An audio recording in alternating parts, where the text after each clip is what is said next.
Chers intervenants, chers amis de la Maison Heinrich Heine, dans notre salle Alfred Grosser ou devant vos écrans. Bienvenue à cette table ronde organisée en coopération avec l'association Reality et Relations internationales, ARI, et le site Boulevard Extérieur, Observatoire de la vie politique internationale. Le thème que nous traiterons ce soir, celui de la guerre de l'information, revêt une tragique actualité avec ce que nous appelons à l'Ouest la guerre en Ukraine et ce que le Kremlin présente pudiquement à son opinion publique comme une opération spéciale. Cette divergence de qualification nous mène au cœur du sujet de ce soir, la propagande et la désinformation. Dans son livre « Du mensonge à la violence » paru en France en 1972, Hannah Arendt observe que, je cite, « la tromperie, la falsification délibérée et le mensonge pur et simple, envoyé comme moyen légitime de parvenir à la réalisation d'objectifs politiques, font partie de l'histoire aussi loin que l'on remonte dans le passé. » Il s'agit là d'un domaine où le pouvoir russe, mais il n'est pas le seul, est passé maître depuis des décennies. Mais entre-temps, pour citer Nicolas Tenzer, pour qui, je cite, la guerre de l'information est l'une des composantes de la guerre tout court, Moscou a développé la guerre de l'information avec une ampleur inégalée, avec des moyens financiers et humains et une extension géographique dont le KGB n'aurait jamais pu se douter. Fin de citation. Quels sont les moyens utilisés à la fois envers l'opinion publique russe et le monde extérieur?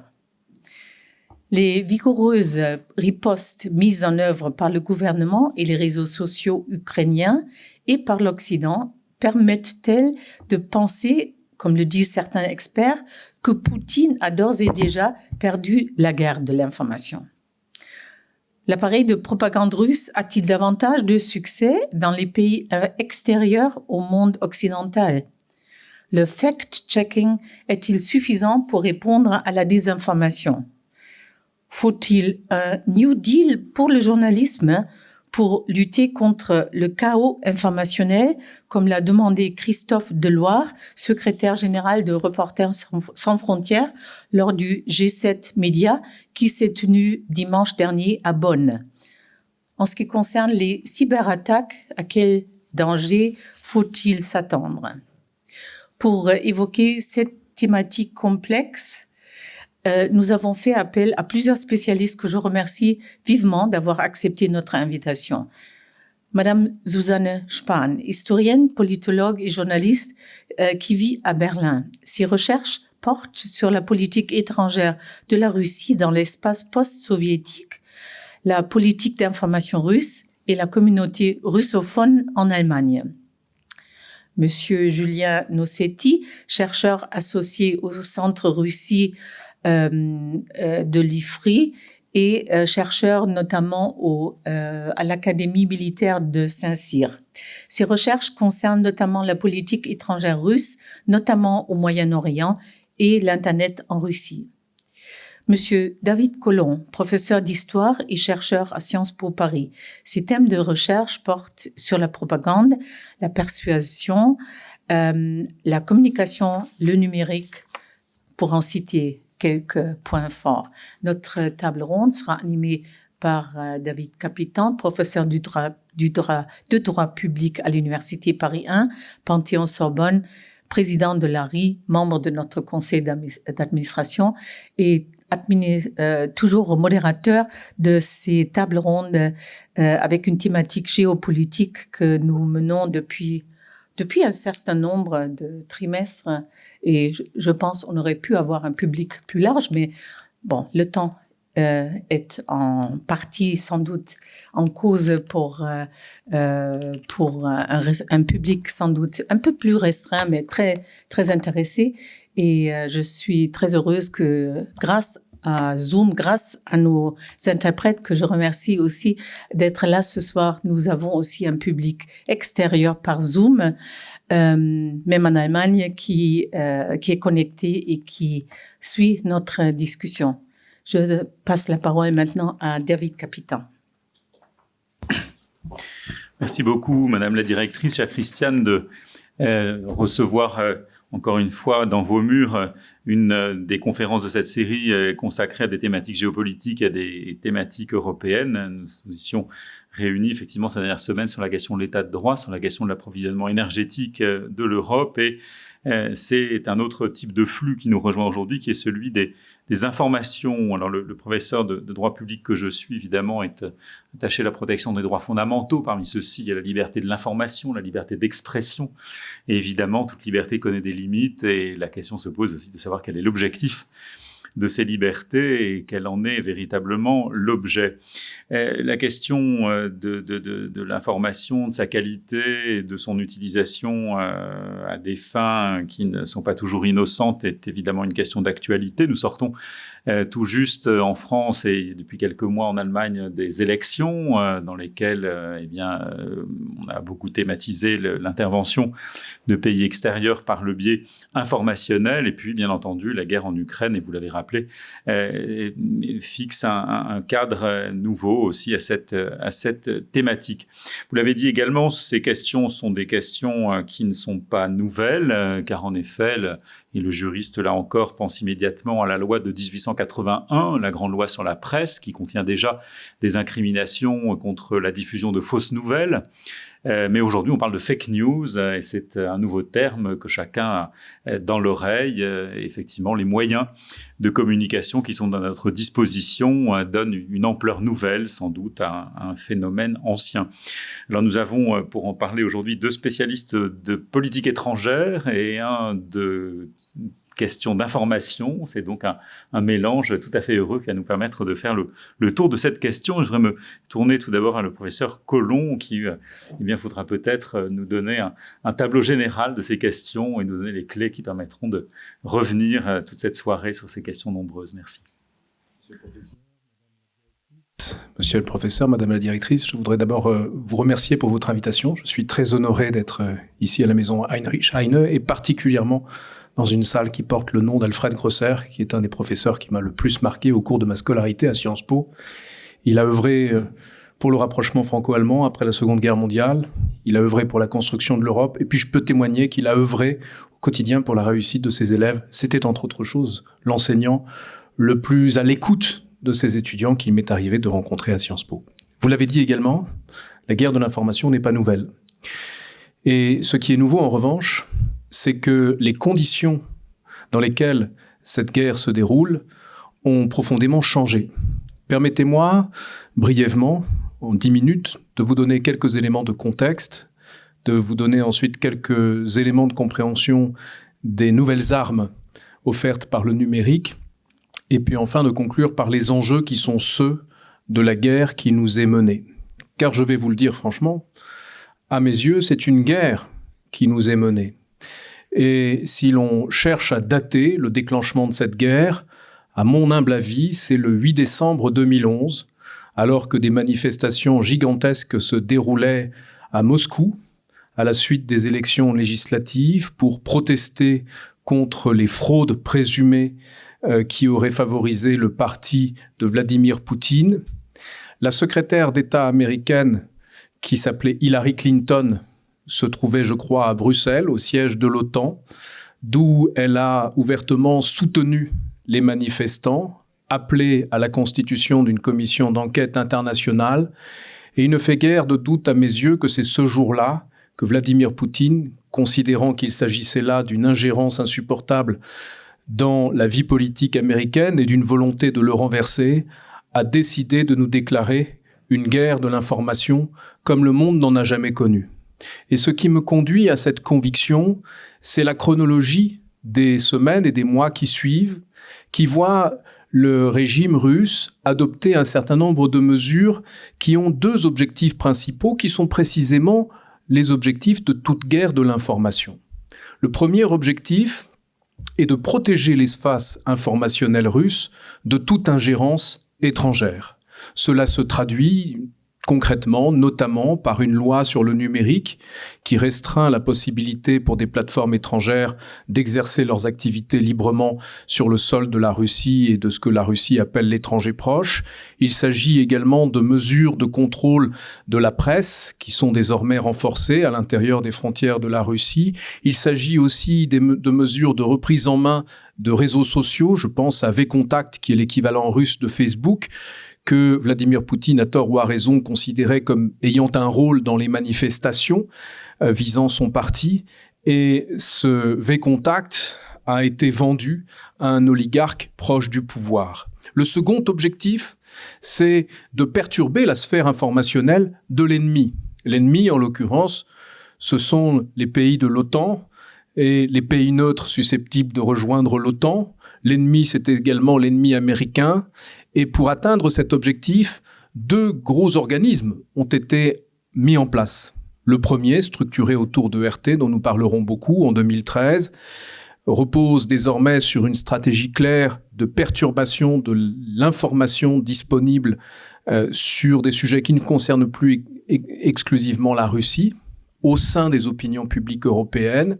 Et puis un autre organisme plus discret à l'époque, l'IRA de Saint-Pétersbourg, qui est financé par un proche de Vladimir Poutine et qui mène avec d'autres une guerre de l'information avec de nouveaux outils sur Internet. Voilà pour ce contexte général. Je crois que nous sommes aujourd'hui dans une guerre qui dure depuis 10 ans, qui a pris une dimension spectaculaire depuis le déclenchement de la guerre en Ukraine. Un certain nombre de spécialistes, y compris à cette table, ont depuis longtemps alerté sur le caractère et le danger de cette guerre. Il est temps, je crois, que les opinions publiques européennes prennent toute conscience de ce qui est en jeu aujourd'hui. Deuxième point sur lequel je voudrais insister, ce sont les nouvelles armes de la guerre de l'information à l'ère numérique.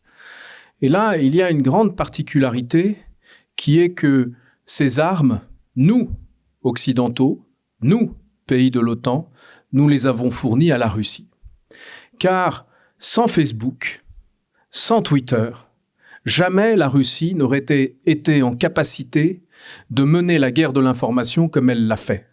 Jamais le Brexit n'aurait eu lieu. Je parle du vote au référendum de 2016. Jamais Donald Trump n'aurait été élu. Jamais l'AfD n'aurait eu une telle audience en Allemagne, notamment auprès des jeunes générations. Jamais nos sociétés n'auraient rencontré autant de divisions et de violences. Pourquoi avons-nous servi sur un plateau ces armes à nos ennemis dans cette guerre de l'information? Parce que nous ne les avons pas considérées comme des armes. Nous ne les avons jamais perçues comme telles. Il s'agissait pour les initiateurs de Twitter ou de Facebook de rapprocher le monde, d'offrir de nouvelles fonctionnalités, de permettre des échanges, d'élargir le champ des possibles, le champ du dialogue. Il s'agissait aussi, bien évidemment, à un moment donné, de gagner de l'argent en créant un modèle publicitaire qui reposait sur l'analyse prédictive du comportement des individus, des utilisateurs. Et c'est là, il y a 10 ans également, que tout a basculé. Parce qu'une fois qu'il devenait possible de prédire le comportement des utilisateurs, il devenait possible de prédire un nombre de choses incalculables qui jusque-là étaient du ressort de l'inimaginable. Prédire si vous allez ou non voter. Prédire pour qui vous allez voter. Prédire si vous êtes susceptible de changer d'avis. Prédire si un message qui vous est adressé à une heure plutôt qu'une autre est plus susceptible de vous toucher. Prédire votre propension à croire en une fausse information. Prédire votre promptitude à diffuser cette fausse information, à la relayer. Cette analyse prédictive des comportements a conduit à une nouvelle technologie qui est une technologie de la persuasion micro-ciblée, qui est une forme de manipulation individualisée de masse, dont l'archétype est le modèle prédictif qui a été élaboré par Cambridge Analytica. Or, parmi les clients de Cambridge Analytica, en 2014, se trouvait une société russe Et rapidement, les services de renseignement russes se sont emparés de l'une des découvertes les plus extraordinaires de Cambridge Analytica, qui est racontée par Christopher Wiley dans son livre intitulé Mindfuck, à savoir la possibilité d'identifier, de cibler, de regrouper, d'endoctriner et puis d'engager dans l'action des individus dont les caractéristiques psychologiques les rendent particulièrement sensibles aux théories du complot.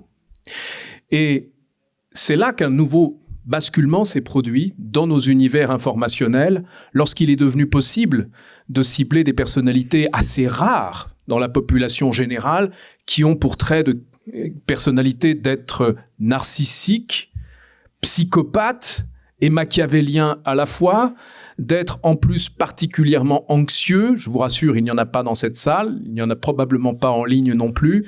En revanche, à l'échelle d'un réseau social comme Facebook, de plusieurs milliards d'utilisateurs, on parle de suffisamment de personnes pour organiser une insurrection au Capitole à Washington DC le 6 janvier 2021 ou pour demain prendre d'assaut en France l'Élysée ou le Palais Bourbon. Nous sommes en présence de nouveaux outils d'une redoutable efficacité dont nous n'avons pas voulu voir quel usage propagandiste et militaire il pouvait être fait, car il s'agit en l'occurrence d'une militarisation des réseaux sociaux. Quand je vois des jeunes gens, des adolescents sur TikTok, je ne puis m'empêcher de penser qu'ils sont, malgré eux, entre les mains de la propagande chinoise et indirectement de la propagande russe, puisque la Chine a plus d'une fois relayé la propagande russe dans le conflit qui nous occupe. Enfin, quelle est la finalité? Et je terminerai rapidement sur ce point. Le renseignement militaire russe, depuis une quarantaine d'années, a adopté pour modèle de référence un modèle élaboré par un mathématicien américain célèbre, Norbert Wiener, qui est l'inventeur de la cybernétique, et qui, le premier, a conçu un usage potentiellement militarisé de l'information. Il repose sur une notion assez complexe, le contrôle réflexif de la sphère informationnelle, qui consiste à agir sur toutes les couches de notre environnement informationnel.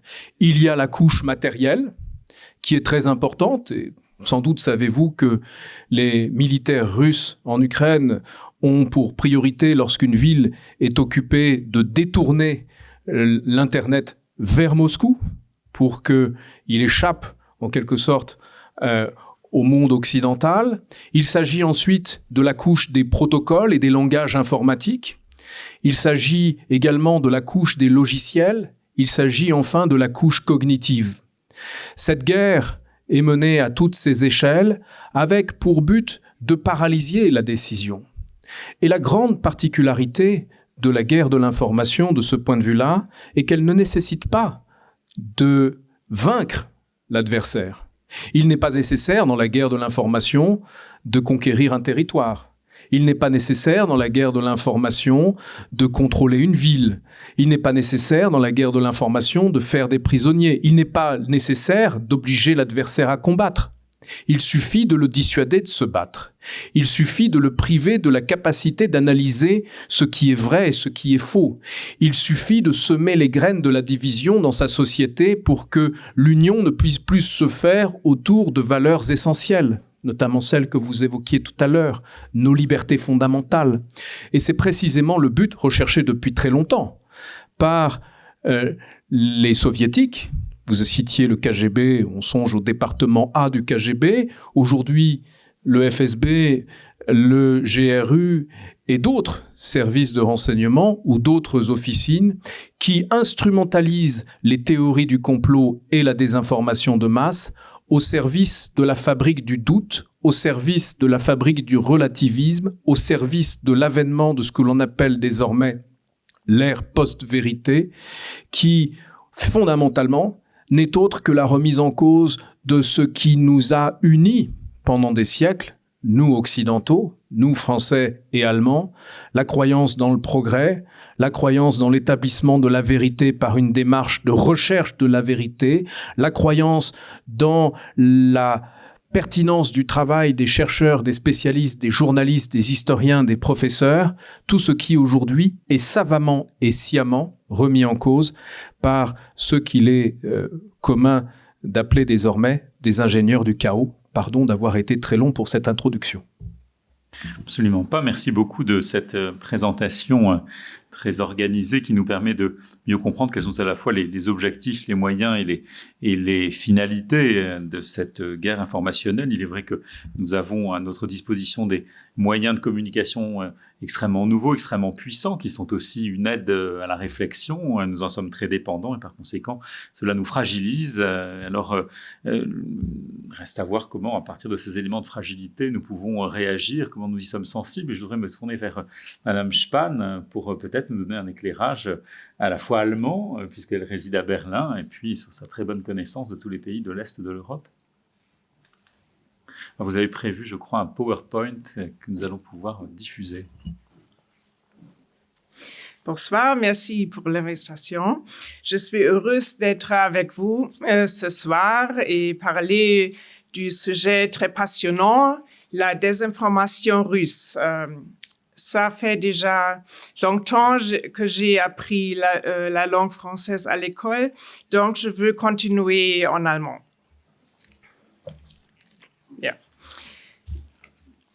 Ja, als Osteuropa-Historikerin und Politologin begleite ich die Arbeit von RT Deutsch, jetzt RT.de und Sputnik seit Beginn der Tätigkeit in Deutschland 2014. Ich bin von Anfang an mit meinen kritischen Analysen dabei.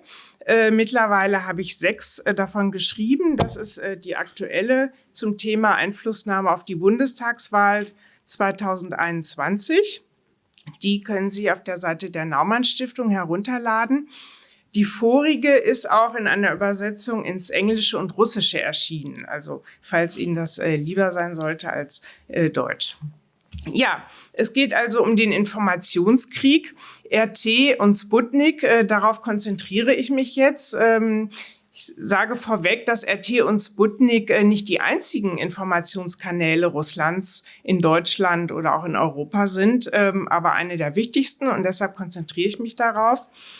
Diese Kanäle sind Waffen im Informationskrieg und ich denke, das wird jetzt mit Blick auf den Krieg in der Ukraine besonders deutlich.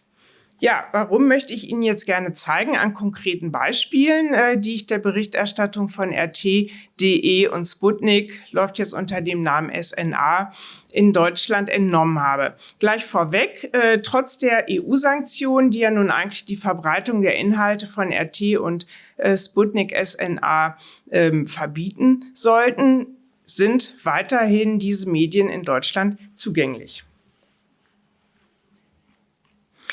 Ja, die russischen Staatsmedien sind eine Waffe im Informationskrieg. Darum zeige ich am Anfang sehr gerne dieses Interview. Hier sehen Sie die RT-Chefredakteurin Margarita Simonian, die in einem Interview mit der russischen Zeitung Lenta.ru genau diesen Begriff des Informationskrieges und der Waffe im Informationskrieg auch benutzt. Informazione оружие nennt sie das. Und dieses Interview ist insofern auch so spannend, weil sie genau ihre Strategie erläutert. Es geht darum, im Westen eine Gegenöffentlichkeit zu schaffen und vor allem die Unzufriedenen und die politischen Kräfte am Rand anzusprechen, insbesondere linke und rechte Kräfte, und diese zu nutzen als Ressource in einem Informationskrieg. Und wenn Sie sich jetzt die Beispiele aus der Berichterstattung anschauen, werden Sie sehen, dass diese Strategie eben sehr gut in der Praxis auch umgesetzt wird. Ja, kommen wir zum Krieg in der Ukraine und der Berichterstattung darüber. Ich möchte Ihnen jetzt die wichtigsten Narrative vorstellen. Das erste und wichtigste ist, dass die Tatsachen in ihr Gegenteil verkehrt werden. Nicht mehr Russland ist der Aggressor, sondern der Westen und insbesondere die NATO. Es erscheinen also zahlreiche Artikel, die behaupten, der Westen leide an Russophobie. Also dieser Terminus Russophobie ist da sehr häufig zu sehen. Und es wird behauptet, der Westen wolle Russland eindämmen und zerstören. Und das eben nicht erst seit einigen Jahren, sondern es wird behauptet seit Jahrzehnten oder Jahrhunderten, wie im Übrigen ja auch Präsident Putin selber häufiger gesagt hat. Das zweite Narrativ: Es geht darum, den Krieg zu beschönigen. Dies wurde besonders deutlich am Tag des Angriffes, am 24. Februar. Putin erklärte also, Russland habe keine Pläne, die Ukraine zu besetzen. Der Grund war, einen Völkermord durch das Kiewer Regime im Donbass zu stoppen. Hierfür wurden keine Belege vorgelegt. Ja, der Krieg selber darf in Russland auch nicht als Krieg bezeichnet werden. Hier wurde ein spezielles Mediengesetz erlassen, das das verbietet. Die offizielle Bezeichnung ist Sonderoperation, eben mit dem Ziel der Befriedung und Entnazifizierung der Ukraine. Ja, es heißt dann auch, dass Russland Friedenstruppen in die Ukraine schickt, eben mit dem Ziel der Befriedung. Und es wurde auch behauptet, hier sehen Sie Erklärung des russischen Verteidigungsministeriums, dass ukrainischen Zivilisten keine Gefahr drohe und Städte nicht angegriffen werden. Also es dauerte eigentlich keine 24 Stunden, bis wir alle uns vom Gegenteil überzeugen konnten, als wir die Bombardements in verschiedenen großen ukrainischen Städten und die Attacken auf Zivilisten gesehen haben. Insofern sehen Sie, dass dieses Narrativ auf Falschdarstellung gründet. Zum dritten Narrativ, die Entnazifizierung. Also Russland behauptet immer wieder, dass die Ukraine von Nazis oder Nationalisten beherrscht würde und hier Russen oder Russischsprachige bedroht sein. Dieses Narrativ ist nicht neu. Es wird schon seit der Annexion der Krim 2014 verwendet. Auch damals war die Rede davon, dass angeblich die Russen und Russischsprachigen auf der Krim in Gefahr seien. Dieses Narrativ wurde von zahlreichen Wissenschaftlern widerlegt. Russischsprachige werden nicht diskriminiert in der Ukraine. Insofern beruht auch dieses Narrativ auf einer Falschdarstellung. Und hier sehen Sie jetzt einen Beitrag von SNA. Hier geht es auch wieder um den angeblichen Völkermord im Donbass, für den ebenso keine Belege vorgelegt worden sind. Hier noch ein anderes Beispiel zu den Nazis. Hier wird dann also auch mit martialischen Begriffen nicht gegeizt. Es heißt also, diese Kämpfer wollten die Bevölkerung im Donbass auslöschen und Kindern die Köpfe abschlagen. Ja, die Berichterstattung ist sehr emotional. Hier sehen Sie jetzt ein Beispiel vom TV-Programm. Also RT Deutsch ist in Deutschland präsent mit dem Webauftritt. Und trotz der Sanktionen können diese Inhalte auf verschiedenen Alternativseiten abgerufen werden. Also es werden auch immer wieder neue geschaffen, die man dann nutzen kann. Und dieses TV-Programm ist zwar per Satellit gestoppt, kann aber als Livestream weiterhin genutzt werden, wenn man ein VPN einschaltet. Also mit wenigen Klicks ist man also dabei. Und hier sieht man auch einen sehr emotionalen Bericht dann aus dem Donbass. Ein Augenzeuge berichtet über Attacken auf das Wohnhaus. Hier geht es auch wieder um Kinder, die Opfer sind, die sterben.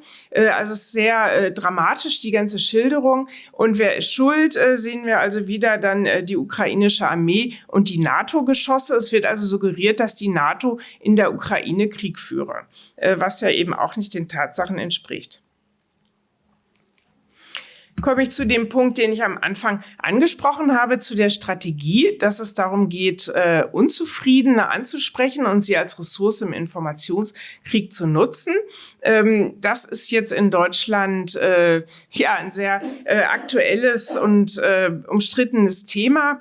Dann natürlich diese Narrative, insbesondere auch bei den Russischsprachigen, ankommen, weil gerade wir haben eine sehr große Gemeinschaft der Russischsprachigen in Deutschland. Mehr als 3 Millionen Bewohner Deutschlands sind russischsprachig, sind vor allem Russlanddeutsche und auch jüdische Kontingentflüchtlinge, die eben noch in hohem Maße russische Staatsmedien konsumieren. Hier dann weniger die deutschen Auslandsmedien, also die deutschsprachigen Auslandsmedien, sondern mehr die russischsprachigen Inlandssender. Aber bei diesen werden eben dieselben Narrative ebenso verbreitet, so dass nicht wenige russischsprachige in Deutschland auch der Ansicht sind, dass Russland in der Ukraine einen Krieg gegen Nazis führe und vertreten diese Position.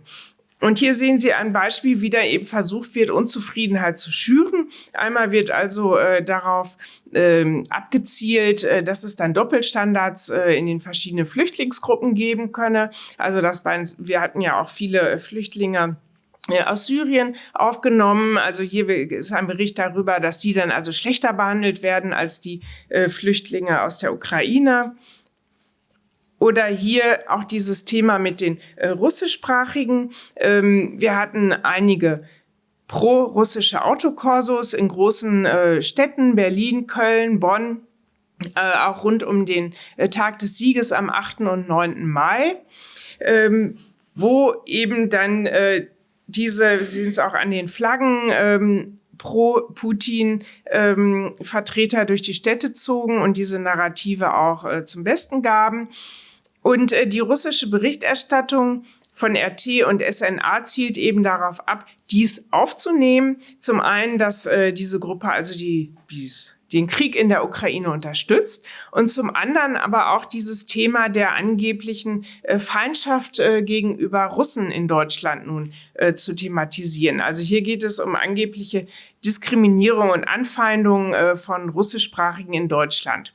Und ich denke, hier muss man eben sehr fein unterscheiden zwischen Anfeindungen, die es tatsächlich gibt in Deutschland, und diesen Versuchen, das aber politisch zu instrumentalisieren, was eben gerade RT und SNA und auch andere Pro-Kreml-Kanäle versuchen. Und hier wird auch mit Fake News und Fake-Videos gearbeitet, um hier die Unzufriedenheit zu schüren. Also es gab zum Beispiel ein Fake-Video darüber, dass angeblich ukrainische Flüchtlinge einen russischen Jungen ermordet hätten.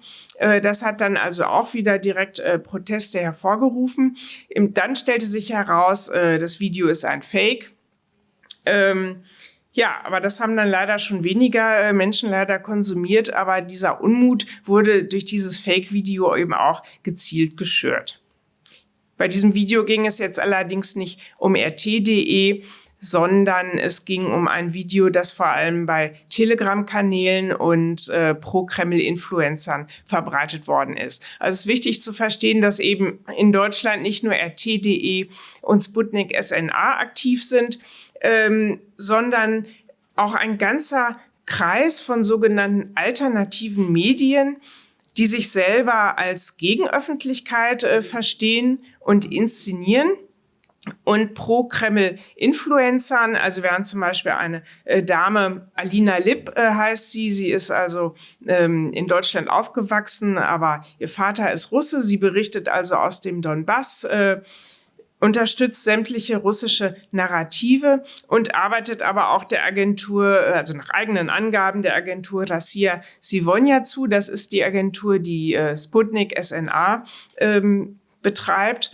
Und diese Dame unterstützt eben klar diese russischen Narrative. Und interessant war mit diesem Fake-Video, dass sie eben auch sofort dieses Video bei Telegram, sie hat da diesen Telegram-Kanal, teilte. Und das wurde dann direkt dann auch tausendfach weiterverbreitet. Also insbesondere Telegram ist zu einem der wichtigsten Kanäle geworden für Pro-Kreml-Narrative.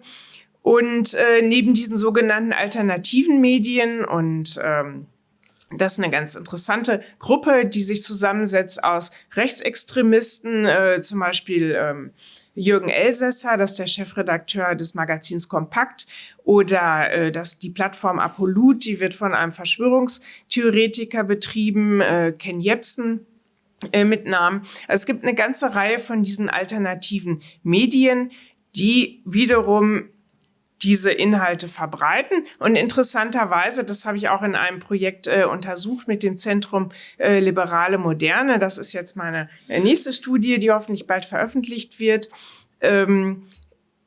ist sogar ein Teil der Autoren gleich, ja. Also ein ganz beträchtlicher Teil der Autoren arbeitet sowohl für RT.de als eben auch dann für diese Alternativmedien. Ja, und ich denke, wir sollten auch nicht vergessen, dass diese Pro-Kreml-Narrative in Deutschland eben auch aktive Unterstützer haben, die diese Position weiter verbreiten. Hier denke ich vor allem an die rechtspopulistische Partei Alternative für Deutschland und die Linke. Und traditionell, ich habe jetzt mittlerweile die Berichterstattung von RT.de und Sputnik zu 4 verschiedenen Wahlen ausgewertet. Das war jetzt die letzte Wahl im letzten Jahr.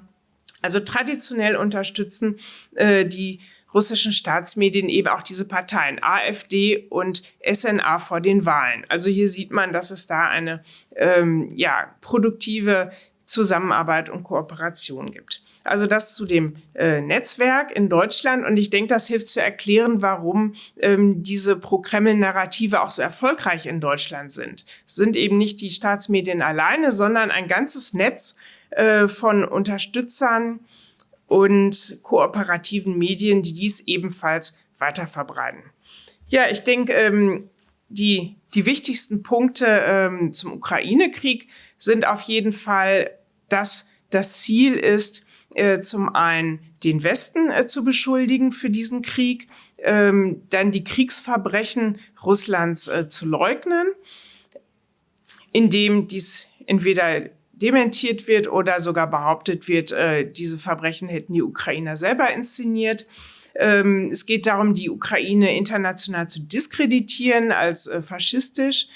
Und und das wichtigste Ziel ist vor allem, diesen Krieg zu legitimieren, dass Russland also keine andere Wahl habe, als da einzugreifen, um seine Ziele zu verfolgen. Also ich denke, dass jetzt mit Blick auf den Krieg in der Ukraine wieder besonders deutlich geworden ist, dass RT und Sputnik Waffen im Informationskrieg sind. Danke ich für Ihre Aufmerksamkeit. Grand merci, chère madame, pour cette présentation très précise d'un des moyens de la désinformation qui passe par ces chaînes de télévision.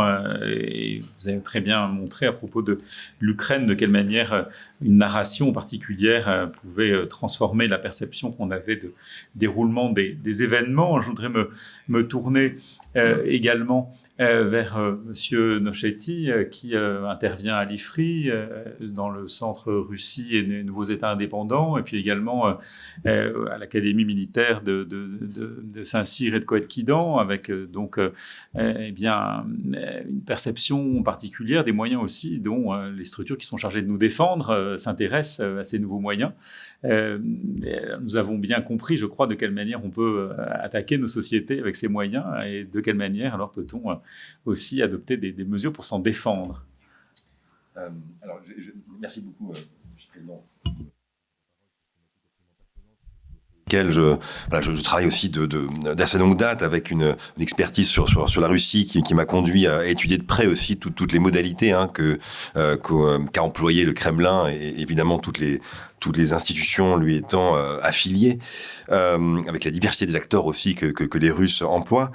J'avais prévu à l'origine de consacrer mon propos justement à cette guerre informationnelle russe, donc je vais peut-être me tenir du moins au début à cette ligne, sachant que je vais peut-être dans un premier temps réagir à ce que David Collomb avait évoqué, parce qu'en fait nos propos sont quasiment similaires sur la plupart des points. Peut-être pour rebondir rapidement au départ sur cette date que vous avez évoquée, de décembre 2011, que je partage tout à fait le constat et l'analyse d'une sorte de premier jalon justement pour la Russie de prise de conscience et de décision pour aller mener une forme de guerre politique largement fondée sur l'information à l'encontre des adversaires géopolitiques de Moscou, à savoir les Occidentaux, à commencer par les Américains. Cette date de 2011, elle est fondamentale parce qu'en fait le regard de Poutine lui-même n'était pas uniquement tourné vers la Maison Blanche, vers les propos, les décisions d'Hillary Clinton, mais était aussi largement tourné en interne. Et il se trouve que à cette époque, en décembre 2011, je me trouvais à Moscou. À l'époque, j'étais doctorant, je faisais ma thèse. Et décembre 2011, c'était un moment où vous aviez des élections législatives en Russie. Élections législatives qui ont été très contestées à cette époque, d'où la séquence dont on a beaucoup parlé par la suite, de législatives entre décembre 2011 et présidentielle de 2012 qui ont vu le retour de Poutine au Kremlin, et ces quelques mois de fin de l'automne et de l'hiver russe ont été très contestés avec des milliers de jeunes et de moins jeunes russes, moscovites, pétersbourgeois et d'autres grands centres urbains de Russie qui ont défilé dans les rues et contesté de façon diverse et variée le tour de passe-passe qui s'était opéré entre Medvedev et Poutine lui-même. D'autres motifs, d'autres griefs étaient venus se greffer aux motivations des citoyens russes, mais tout ça pour dire que cette séquence particulière, elle était intéressante aussi sur le plan interne parce que ça a contribué à justifier ensuite, de la part de Poutine, l'avalanche de lois répressives qui ont visé les médias traditionnelle et aussi la sphère numérique à part entière.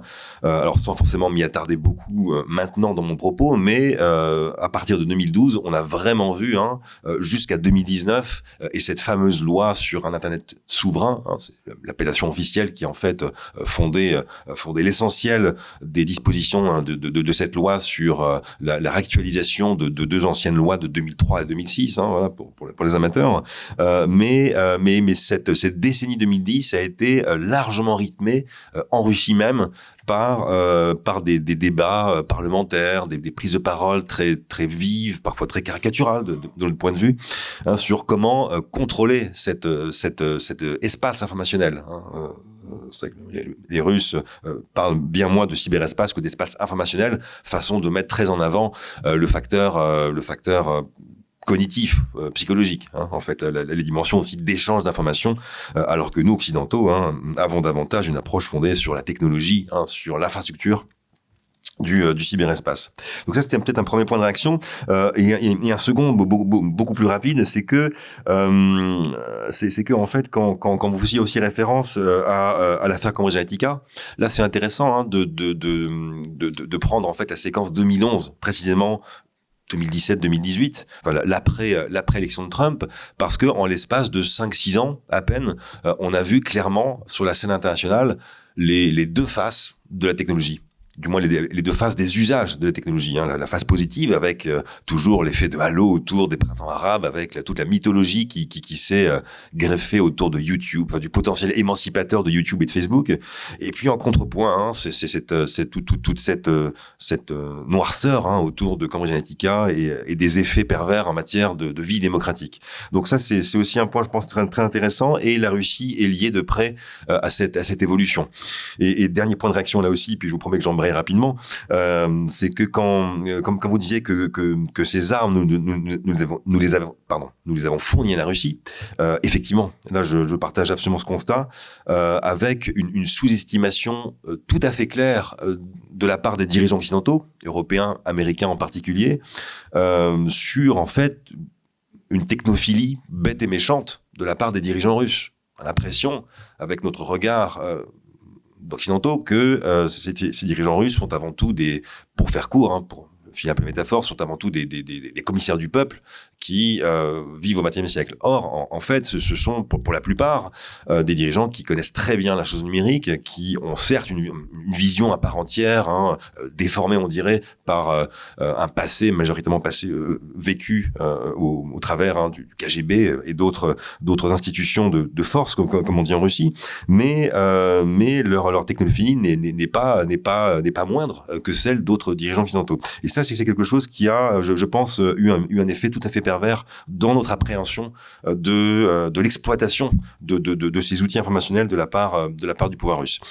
Et ça c'est évidemment tout à fait malheureux. Alors ce que je voulais vous proposer là aussi, peut-être à grands traits, c'était d'opérer un bref retour en arrière. Alors je vous promets pas trop ancien, bien sûr, de façon à arriver doucement mais sûrement vers l'Ukraine, vers le contexte actuel, et de faire ressortir 2-3 points de de nouveautés, entre guillemets, sur ce qu'on a pu observer en matière d'exploitation informationnelle, là aussi de la part de la Russie. Donc là, mon propos peut-être, il vise vraiment à vous recontextualiser un petit peu les constats qui ont été faits au départ par les dirigeants russes vis-à-vis d'une faiblesse en matière de récits portés à l'international et à nouveau vis-à-vis de l'Occident qui demeure à la fois l'adversaire mais aussi le point de référence qui est incontestable de cette politique étrangère russe pour diverses raisons sur lesquelles je ne vais pas m'étendre maintenant. Mais le premier, peut-être pour essayer de vous donner quelques dates, quelques grands jalons chronologiques. La première date, ce serait la seconde campagne la seconde guerre de Tchétchénie, qui commence à partir de 1999.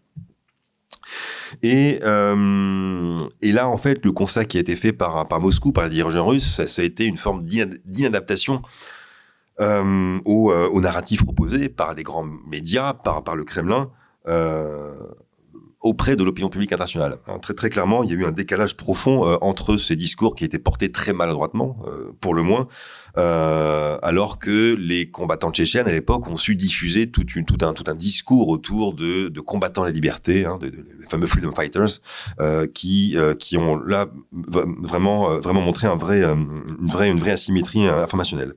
Le deuxième temps, ce serait là très classiquement les révolutions de couleur, qui ont émaillé une partie de l'espace post-soviétique à partir de 2003. C'était la Géorgie en 2003, l'Ukraine, bien sûr, en 2004 avec la révolution orange. Et c'est un moment là aussi majeur puisque le Kremlin a pu mesurer l'attrait sur son étranger proche d'un narratif démocratique qui était largement diffusé à l'époque par des médias qui étaient, je suis trop près, soutenus, qui étaient largement soutenus par l'Occident. Et c'est un moment vraiment charnière, la moitié de la décennie 2010, de la décennie 2000, où la direction russe va travailler à renforcer son dispositif informationnel, ses outils d'influence à l'échelle internationale, qui ne se limitent pas uniquement à la dimension numérique et informationnelle, bien sûr. Et ce qui a d'abord été tenté, ça a été tout un travail en matière de soft power, très très très classiquement, avec une forme de mimétisme par rapport à ce qui était au départ conçu par toute la conception occidentale américaine soft power, à savoir un modèle fondé sur l'attraction de votre pays, de votre propre modèle.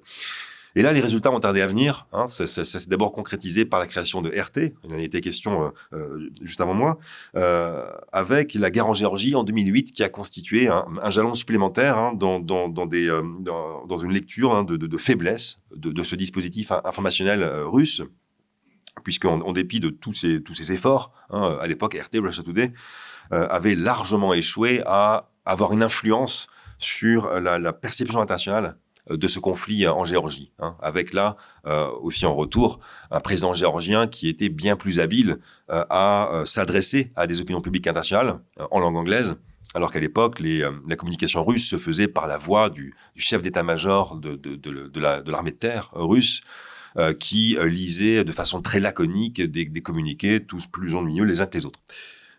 Donc là aussi, décalage extrêmement frappant. Et de là va venir une vraie évolution, dont on a mesuré évidemment tous les impacts au cours des dernières années, avec RT qui va, pour l'essentiel, passer d'une démarche positive, on va dire, donc à nouveau promouvoir l'image de la Russie, à une démarche pour l'essentiel négative, à savoir, et c'est important, dégrader le modèle des autres pays, y compris en recrutant d'ailleurs des voix occidentales. Donc ce qu'on peut appeler peut-être de façon caustique les idiots utiles. L'expression n'est pas de moi, elle est de Lénine. J'ai pas la parenté, mais pour le coup c'est un phénomène qu'on retrouve bien sûr en Allemagne, j'imagine, mais aussi en France évidemment sur ces enjeux sur lesquels je ne m'étendrai pas forcément maintenant dans ce propos. Autre jalon, et puis je l'ai évoqué tout à l'heure, donc je ne m'y attarde pas là non plus, c'est vraiment 2011 avec cette double séquence contestation en interne en Russie et puis printemps arabe évidemment, qui auront là aussi un effet massue finalement sur la perception des élites russes, à la fois civiles et militaires, par rapport au potentiel émancipateur, mais surtout politique, concrètement politique, de la chose numérique. Et puis enfin, les révolutions de Maïdan en Ukraine, à partir de décembre 2013, vont ajouter un degré de perplexité, d'anxiété chez les esprits russes,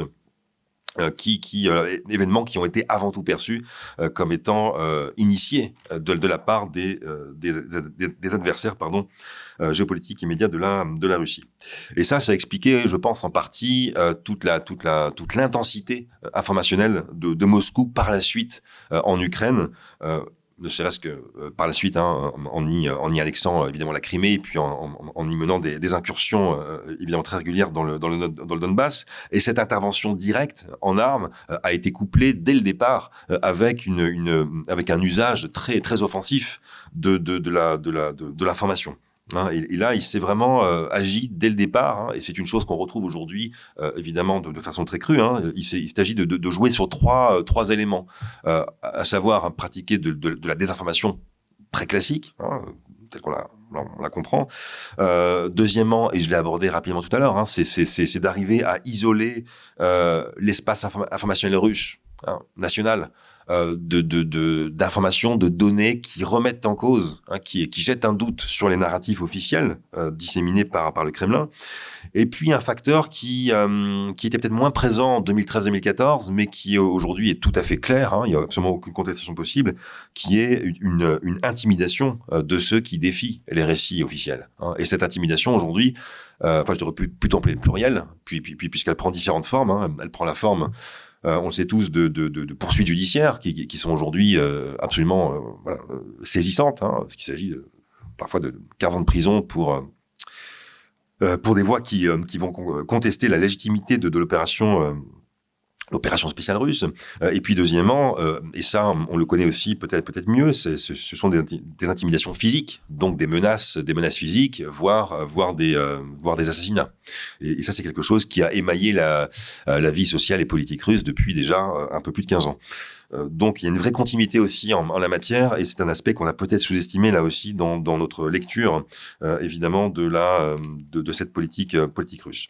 Alors rapidement pour peut-être conclure et ouvrir sur 2-3 éléments de nouveauté ou de relative nouveauté de cette politique russe vraiment dans le contexte ukrainien tel qu'on le connaît, le voit depuis février 2022. C'est d'abord d'y inclure dans la discussion, on va dire, les diplomates russes. Et ça, vous avez peut-être remarqué, par voie de presse ou en ligne, un vrai activisme sur Twitter, en particulier des ambassades et de certains diplomates russes, chose qu'on ne leur connaissait pas forcément auparavant. Vous aviez une conception de la diplomatie numérique, de la digital diplomatie, c'est-à-dire à savoir la façon dont les diplomates russes vont s'approprier ces outils numériques à des fins de diplomatie publique, donc de communication avant tout. Et là, on a vu une évolution marquée peut-être par une forme d'imitation de ce que la Chine nous a montré depuis la séquence du Covid-19. Là aussi, on avait parlé à l'époque, en 2020, d'une diplomatie du loup combattant, à la chinoise, qui n'hésitait pas à aller au contact de façon parfois très agressive, très très très directe. Et ce qui est assez cocasse, au fond, c'est que cette diplomatie du loup combattant chinoise s'inspirait elle-même directement des méthodes soviétiques de subversion informationnelle. Donc là, vous voyez que la boucle est bouclée, en quelque sorte, et que ça dessine des circulations de savoir, comme on dit, pudiquement, tout à fait intéressant, et sur lequel il faudrait méditer, je pense, de façon tout à fait sérieuse. Autre élément de nouveauté, alors peut-être relatif, pas parce qu'on en avait vu quelques germes ces années précédentes, ça a été une utilisation par la Russie de l'outil du fact-checking. Vous savez que c'est un instrument de réponse qui a été utilisé de la part des médias occidentaux, en particulier depuis quelques années, pour essayer de répondre justement à ces tentatives de déstabilisation, de propagande et de désinformation de la part de la Russie en particulier. Et ça, ce fact-checking russe, il vise à prendre le contre-pied de ce qui a pu être entrepris de la part de l'Occident. Et là, vous avez un portail qui s'appelle War on Fake, qui est d'abord né sur Telegram début mars de mémoire, qui n'est fondé sur aucune base factuelle, très clairement, et qui agrège au fond toute une série comment dirais-je, de fausses vidéos qui sont issues d'anciennes images, d'anciens fonds documentaires d'images et même de jeux vidéo parfois. Donc là, vous avez clairement quand même une volonté de manipulation qui est tout à fait délibérée pour le coup. Et puis tout ça s'ajoute à des traductions très approximatives qui sont une des marques de fabrique de cette initiative de fact-checking, évidemment qui n'a pas de parallèle avec ce qui peut être pratiqué en particulier en France ou en Allemagne, j'imagine, depuis quelques années. Un point de similitude peut-être, et puis je m'arrêterai là, c'est ce qu'on n'a pas eu l'occasion d'évoquer précédemment, c'est que un des fondements de cette politique informationnelle russe, elle vise vraiment à multiplier les récits. C'est pas un récit, c'est pas deux récits qui sont diffusés. C'est parfois, alors j'avais étudié moi l'affaire Skripal en 2018, ça a été 28 narratifs différents qui ont été diffusés par la Russie, par les différents acteurs de la politique étrangère russe et par certains acteurs affiliés, extra-russes, affiliés à cette politique russe. Donc là, vous imaginez que il s'agit pas de convaincre, loin de là, que parmi ces différents récits, vous en avez qui sont plus crédibles que d'autres, d'autres qui sont tout à fait grossiers. Et là, typiquement, ce qui s'est passé au mois de mars avec l'affaire de la maternité à Mariupol, en Ukraine, montre bien que le souci de convaincre n'est pas le plus éminent dans la hiérarchie des priorités russes. Et que là, il s'agit à nouveau, et c'est pas une surprise, d'aller semer le doute, d'aller vraiment instiller le doute, la confusion chez les opinions publiques, chez les élites dirigeantes aussi, avec un objectif stratégique ultime qui consiste toujours, et ça c'est un vieux réflexe soviétique, qui est d'aller viser la paralysie du système de prise de décision adverse. Ce qui ne s'est pas produit actuellement en Ukraine, avec une forme de résilience aussi dont on a pu mesurer toute la dureté au fond. Mais cette affaire de Mariupol, de la maternité de Mariupol, a été vraiment saisissante parce que on a vu à la fois les continuités par rapport aux dernières années et en même temps le caractère absolument vulgaire finalement des narratifs qui étaient employés. Et je vais peut-être m'arrêter sur ce constat pas forcément optimiste et reluisant, mais on pourra en discuter. Cette mise en perspective et ces éléments nouveaux, évidemment, nous montrent face à quel nuage d'encre nous nous trouvons. Vous parliez de circulation des techniques et l'intervention des diplomates, évidemment, nous fait penser aussi, mais dans l'autre sens, à l'intervention de l'ambassadeur d'Ukraine en Allemagne, qui a aussi su utiliser tous les moyens de la communication moderne et pour travailler l'opinion publique allemande très en faveur de l'Ukraine et avec une audace parfois dans les termes et les moyens utilisés, mais qui sans doute a aussi porté ses fruits. L'utilisation des fausses nouvelles, évidemment, qui ne pensent pas aux armes de destruction massive qu'on avait inventées dans le camp occidental lorsqu'il s'agit d'intervenir en Irak. Alors il est apparu assez rapidement que tout ça était une fake news. On ne les appelait pas peut-être encore déjà comme ça, mais ces techniques finalement se trouvent prises de part et d'autre. Et nous avez très bien montré finalement qu'on ne sait plus dans la population générale finalement quelle est la source qui est la bonne. Alors encore une fois, tout ça n'est pas très nouveau. Je pensais en vous écoutant à l'affaire du fameux charnier de Timisoara au moment de la libération de la Roumanie, ou encore à la guerre de Serbie, où les narratifs contradictoires se sont rencontrés. Évidemment, ce qui est nouveau aujourd'hui, ce sont les moyens techniques, et on y a insisté à plusieurs reprises, qui donnent une nouvelle ampleur à tout cela. Et alors, je me retournerai peut-être pour faire un second tour de nouveau vers David de Colomb dans un premier temps, avec cette question qui est, mais comment faire? Alors, vous nous avez expliqué que Twitter avait une arme qu'on avait préparée, qui certes était utilisée de manière négative parfois. Le président Trump en a fait aussi un usage sans doute immodéré pour poursuivre les fins qui étaient les siennes. Mais alors, que faut-il faire quand on est face à des situations de ce genre? Alors, est-ce qu'il faut contrôler Twitter de manière nouvelle pour éviter une mauvaise utilisation? Mais alors, est-ce qu'on ne fait pas ce que fait Poutine en voulant contrôler lui-même son propre espace informationnel? Est-ce qu'il faut faire comme Elon Musk, qui veut dire, eh bien, il faut laisser tout ça libre et finalement, Dieu, il trouvera les siens et la discussion permettra dans ce nuage d'encre dans lequel nous nous trouvons, de déterminer quelle est la bonne information? Ou est-ce qu'au contraire, il convient de mettre en place des mécanismes de filtrage de l'information? Ce sont des questions sans doute qui ne trouveront pas de réponse immédiate et se posent des problèmes, mais enfin, je profite d'avoir des spécialistes pour poser ces questions. Au déclenchement du conflit, je me suis pour ma part prononcé en faveur de ce que j'ai appelé un état d'urgence informationnel. À partir du moment où nous sommes en état de guerre et que nous sommes victimes d'attaques de toutes sortes qui visent à fragiliser nos sociétés, à fragiliser nos vies politiques, à fragiliser notre propre perception de ce qui est vrai et de ce qui est faux, à partir du moment aussi où il y a un déséquilibre profond entre ce que la Russie peut faire en Europe et ce que l'Europe n'est pas en capacité de faire en Russie, il est nécessaire de nous protéger momentanément, de jeter un voile sur nos libertés, parce que la situation l'exige. Maintenant, si on se penche sur le plus long terme et que l'on cherche une solution de fond, on peut envisager des mesures législatives, on peut envisager de se pencher sur, comme le fait la Commission européenne, sur les outils de manipulation de masse qui sont instrumentalisés notamment par les acteurs de cette guerre informationnelle. Mais on peut s'intéresser aussi à la réception et encourager l'esprit critique, la formation à l'information des jeunes générations en particulier pour qu'elles soient en capacité de distinguer les vraies informations des fausses.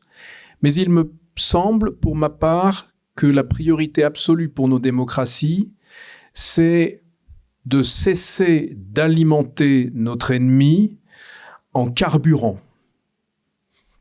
Quel est le carburant de la guerre informationnelle russe? C'est notre défiance envers nos institutions, notre défiance, je ne parle pas de la nôtre ici présent, mais celle de nos compatriotes, envers les médias, envers celles et ceux qui ont pour métier de hiérarchiser, critiquer et transmettre l'information. C'est de cette défiance dont se nourrit la propagande russe. Sans cette défiance envers nos médias, nous n'en serions pas là. Et c'est la raison pour laquelle je crois qu'il est plus que jamais urgent dans nos sociétés occidentales de préserver un espace, des modalités de financement pour des médias grand public, d'information générale et à l'abri aussi bien d'une instrumentalisation politique que d'une instrumentalisation économique, à l'abri aussi et peut-être surtout de ce modèle extraordinairement pervers que l'on connaît avec les réseaux sociaux, qui conduit à sacrifier tout ou partie de nos libertés ou de notre environnement informationnel, tout simplement pour le profit. Il suffit de considérer le fait que la désinformation, entre autres choses, rapporte énormément d'argent, y compris d'ailleurs aux services de renseignement étrangers russes notamment, qui en font usage. C'est là l'un des plus grands paradoxes de nos sociétés de l'information. Restaurer la confiance de nos citoyens dans les institutions, dans les médias, me paraît être une priorité absolue. C'est effectivement le fact-checking, ce qui est important, la déontologie de nos médias, évidemment, qui fait la grande différence. Je voudrais poser un petit peu la même question à Susanne Spahn, qui voudrait peut-être aussi réagir au propos de l'un ou l'autre. Alors, on évoquait précédemment les idiots utiles qui donnent aussi un peu de chair à ces médias étrangers. Je dois dire que pour avoir été invité quelquefois sur RT Russie en France pour parler en toute liberté de problèmes de relations franco-allemandes, j'ai sans doute compté parmi ceux-ci face à cette chaîne de télévision. Alors, comment faut-il réagir justement face à l'existence de ce type de médias? Alors, la France l'a interdit en suivant les sanctions qui ont été adoptées au niveau européen. Sans doute a-t-elle bien fait. L'Allemagne, nous disiez-vous, continue de laisser ce canal fonctionner? Alors d'abord, faut-il l'interdire ou le laisser? Puis d'autre part, face à ce type de canaux qui s'adressent à des publics dont on nous a dit la fragilité et qui servent évidemment de canaux pour transmettre des messages qui ne sont pas dans l'intérêt du pays où ils sont diffusés.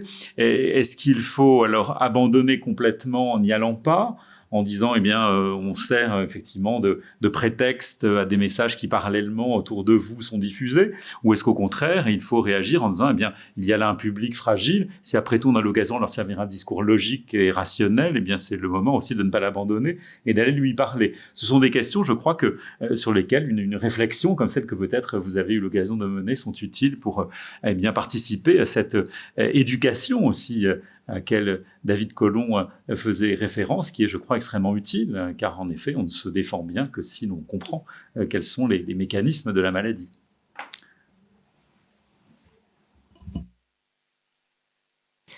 Ja, ich möchte Herrn Colomb zustimmen. Es ist genau das, wir liefern den Sprit.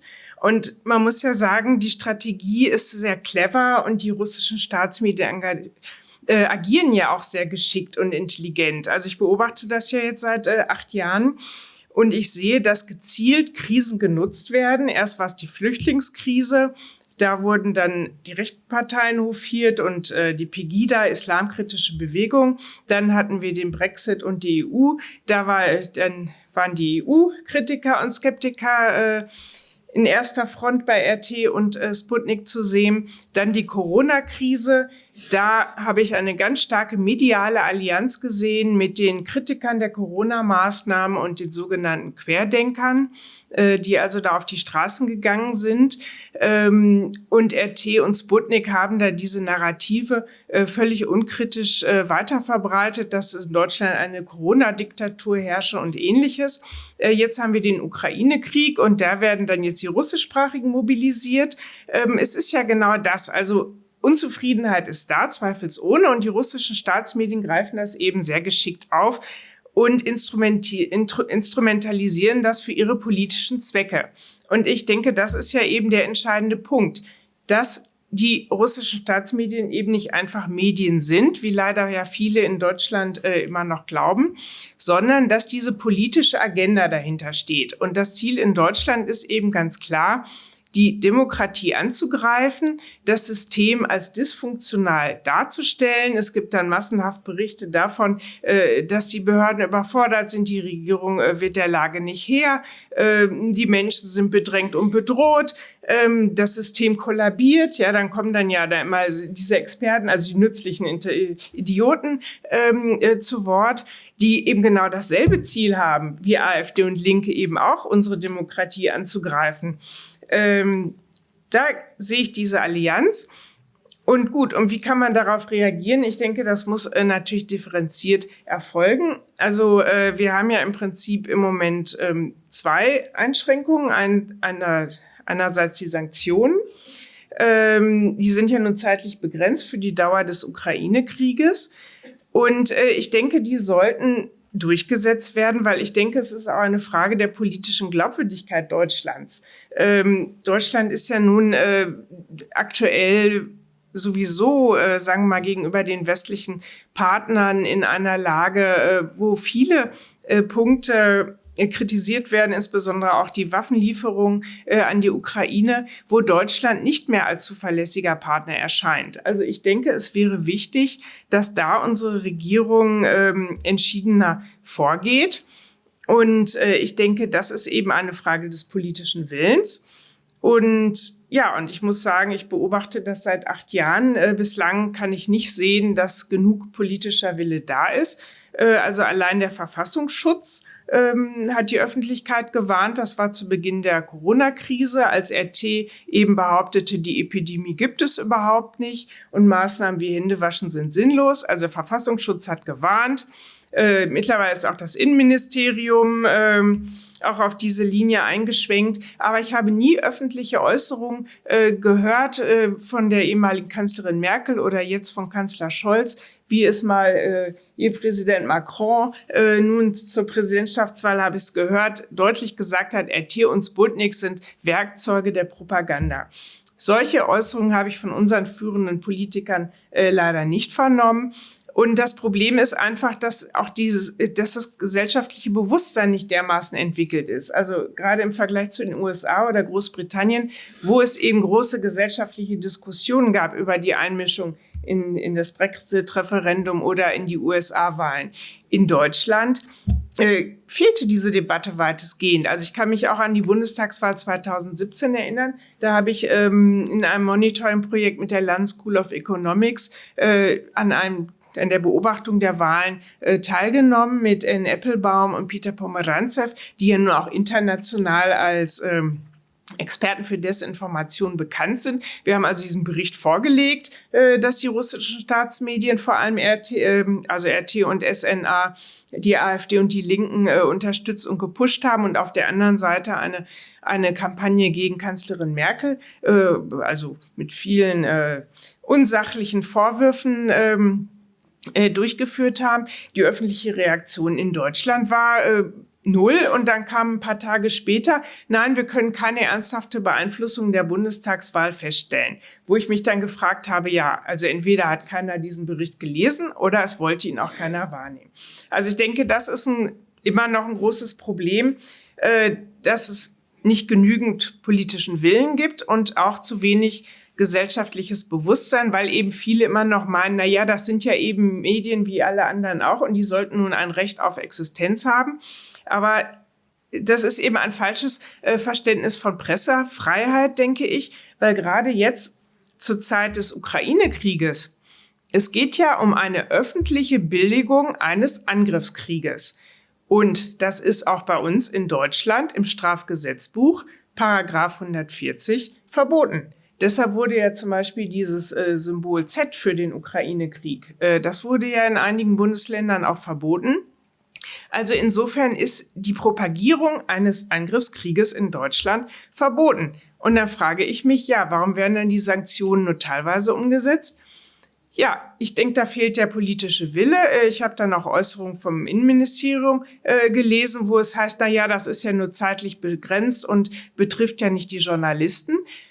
Ja, das ist ja eben der Punkt. Die Journalisten von RT und SNA agieren weiter in Berlin, trotz Sanktionen, trotz Verbot der Medienbehörde, obwohl RT keine Lizenz für Deutschland hat, während die Deutsche Welle schon vor dem Krieg in der Ukraine Anfang Februar aus Russland rausgeworfen worden ist, indem die Akkreditierung entzogen wurde. Die sitzen mittlerweile in Riga und das war schon Anfang Februar als Reaktion darauf, dass RT.de keine Lizenz bekommen hat in Deutschland. Und diese Lizenz aus Serbien, die dann da vorgelegt worden ist, eben nicht anerkannt worden ist. Ja, also ich sehe also, dass die russische Seite sehr strikt gegen Auslandsmedien, unter anderem eben die Deutsche Welle, vorgeht. Natürlich auch gegen die eigenen unabhängigen Medien. Da ist ja mittlerweile alles geschlossen, von Echo Moskwy bis Novaya Gazeta. Da wird rigoros durchgegriffen und in Berlin können RT und SNA ihr Biotop der diversiven Tätigkeit ohne jede Störung fortsetzen. Ja, das ist also zum Thema Sanktionen. Ich denke, das ist eine Frage der Glaubwürdigkeit, die jetzt mit Blick auf den Krieg in der Ukraine und dieser Billigung des Angriffskrieges, die Berichterstattung wurde ja sogar ausgeweitet. Wir können jeden Tag, kann man da den Ukraine-Live-Ticker lesen von morgens 6 bis abends 22 Uhr, wo steht, die NATO ist schuld, der Westen ist schuld, Russland verteidigt die Russischsprachigen. Das kann man also jeden Tag da dann nutzen. Und ich denke, das muss unterbunden werden. Gut, und der zweite Aspekt ist eben, wie geht man also dauerhaft mit diesen Medien um?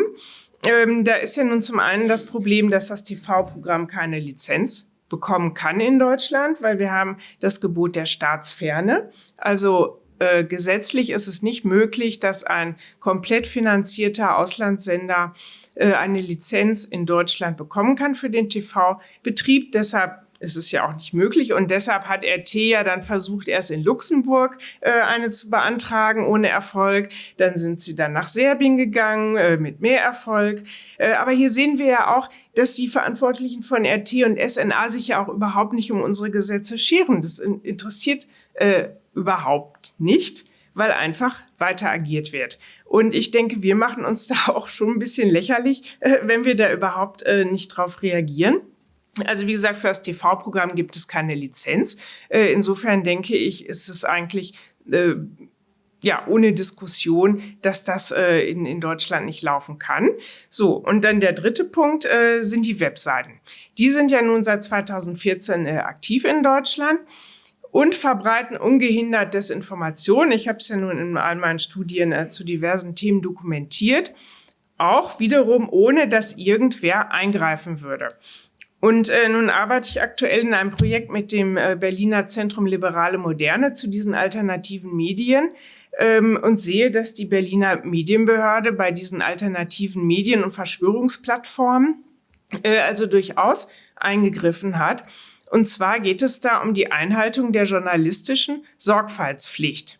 Ja, also es ist ja vollkommen legitim, dass russische Staatsmedien eine andere Meinung haben. Das liegt eigentlich auch auf der Hand. Und es ist legitim, diese Meinung zu verbreiten. Aber nicht legitim sind die Mittel, mit denen das eben geschieht. Und das sind diese Methoden der Desinformation, wo eben wissentlich Falschdarstellungen verbreitet werden, wo unser System und Demokratie angegriffen werden als dysfunktional, wo krasse Lügen auch verbreitet werden, wie die Epidemie Corona gibt es gar nicht und anderes. Und das fällt eben unter diesen Punkt der journalistischen Sorgfaltspflicht, dass, ich bin auch selber ausgebildete Journalistin, dass natürlich Behauptungen belegt werden müssen mit Quellen. Und das sieht man eben, ich habe ja die Methoden der Desinformation ausführlich untersucht. Entweder gibt es gar keine Quelle oder es gibt eine fragwürdige Quelle oder es werden Quellen sogar wissentlich falsch interpretiert. Also das habe ich zum Beispiel gesehen zum Thema Corona. Da gab es eine ganze Kampagne zum Thema Sputnik V und den Impfstoffen. Das war jetzt eine Studie, die ich für das Europäische Parlament verfasst habe. Und da haben die russischen Staatsmedien gezielt mit Falschdarstellung gearbeitet, indem sie zum Beispiel behauptet haben, ja, die Regierungen schlagen Alarm, BioNTech Pfizer führt zu zahlreichen Todesfällen. Also da gab es einen Bericht zum Beispiel bei Sputnik, die britische Regierung schlägt Alarm, bloß nicht BioNTech Pfizer weiter benutzen. Und als Quelle wurde dann der Bericht des Gesundheitsministeriums angegeben. Ja, dann habe ich mir diesen Bericht mal angeschaut. Und da stand genau das Gegenteil drin.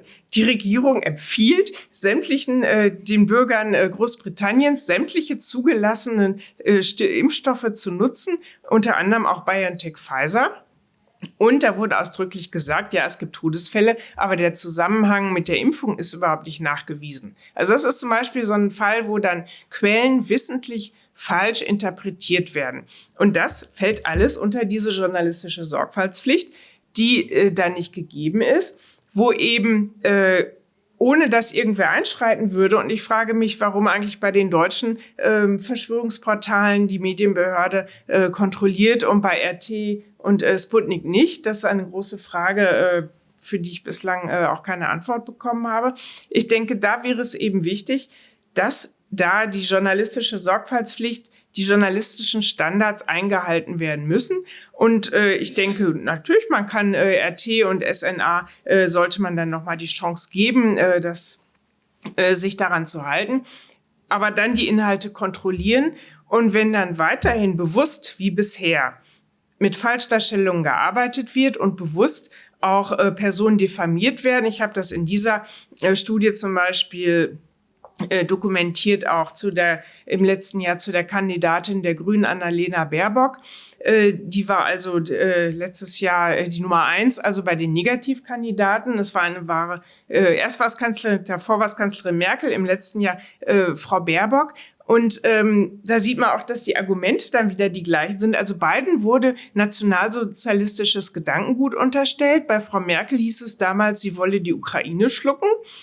Und bei Frau Baerbock hieß es jetzt, sie stünde für Militarismus und Krieg gegen Russland und würde auch die Ideen ihres Großvaters implementieren wollen, der also als Wehrmachtssoldat in Russland gekämpft hat. Ja, also es waren dann Geschichten, die hier auch nachzulesen sind. Und ich denke, das ist natürlich eine ganz klare Verletzung der journalistischen Sorgfaltspflicht. Ich habe das dann untersucht. Wie kam das? Ja, Frau Baerbock hat ihren Großvater erwähnt, aber dieses Zitat wurde aus dem Kontext gerissen. Frau Baerbock hatte über Integration innerhalb der EU und NATO geredet. Und dieses Zitat wurde rausgerissen und in einen ganz anderen Kontext reingepflanzt, wo es eben um Angriffskriege Deutschlands ging gegenüber der Sowjetunion. Ja, natürlich. Aber das ist dann eine andere Methode, wie eben da diese Desinformation verbreitet wird. Und ich denke, das sollte eben kontrolliert werden. Und wenn da weiter so gearbeitet wird, dann denke ich, muss man da noch einschreiten. Écoutez, merci beaucoup. Je crois que la discussion commence à nous apporter des débuts de réponse. Vous avez insisté, David Collomb, sur la nécessité de différencier entre le court terme, la période de la crise à laquelle il faut réagir, et puis des solutions sans doute de plus long terme. La question du parallélisme aussi de l'information a été évoquée, avec les médias occidentaux qui sont rejetés d'un côté, et puis au contraire de l'autre, les médias orientaux, si l'on peut dire, qui sont accueillis peut-être pas à bras ouverts, mais en tout cas plus largement. Il y a la question du pluralisme aussi, qui est un des moyens classiques avec lesquels on contrôle les chaînes de télévision. Pendant longtemps, nous avions en France l'ORTF, et la télévision était la voix de l'État. Et puis ensuite, on a libéralisé tout ça, mais la liberté ne veut pas dire que chacun raconte ce qu'il veut. Il y a tout de même le Conseil supérieur de l'audiovisuel, qui a changé d'ailleurs de nom très récemment, qui opère un contrôle sur la qualité des émissions. Vous nous avez expliqué quels étaient les mécanismes en Allemagne. Et puis évidemment, il y a également la question de la déontologie du journalisme qui, là encore, permet sans doute d'opérer un certain contrôle et de faire la part entre le bon grain et l'ivraie. Alors bien entendu, cela est bien encadré, bien développé pour la télévision. C'est plus compliqué pour Internet, qui est un petit peu nouveau et qui nous confronte aussi sans doute à la question de l'extraterritorialité de cette information, parce que, et vous l'avez dit, RT s'est installé peut-être en Serbie pour émettre en Allemagne. Alors ça vaut peut-être pour le réseau hertzien, mais plus encore pour les réseaux Internet qu'on a sans doute un peu de mal à saisir. Alors, Julien Chetty, sur ces questions, là encore, de défense aussi, est-ce que vous avez des éléments à rajouter à ces questions très, très nombreuses qui ont déjà été évoquées? Oui, alors effectivement, je peux peut-être commencer par réagir à quelques points qui ont été abordés lors des réponses précédentes. Et le premier point, c'est peut-être de rebondir sur l'anecdote que vous avez vous-même donnée tout à l'heure au sujet de RT France, où là, en fait, ça montre un point extrêmement intéressant, leur stratégie, qui n'est pas pour RT France, mais aussi aux autres canaux de l'appareil de propagande russe, qui est d'aller vers une forme en très mauvais français, de mainstreamisation, c'est-à-dire d'aller chercher à inviter systématiquement des profils crédibles, respectés, issus d'institutions respectées. Et ça, c'est pour essayer de se détourner, de se démarquer d'une approche qui a essentiellement consisté les années précédentes à inviter effectivement des idiots utiles, des personnalités beaucoup plus caricaturales, beaucoup plus extrêmes dans leurs opinions, et d'essayer de se donner une touche de respectabilité.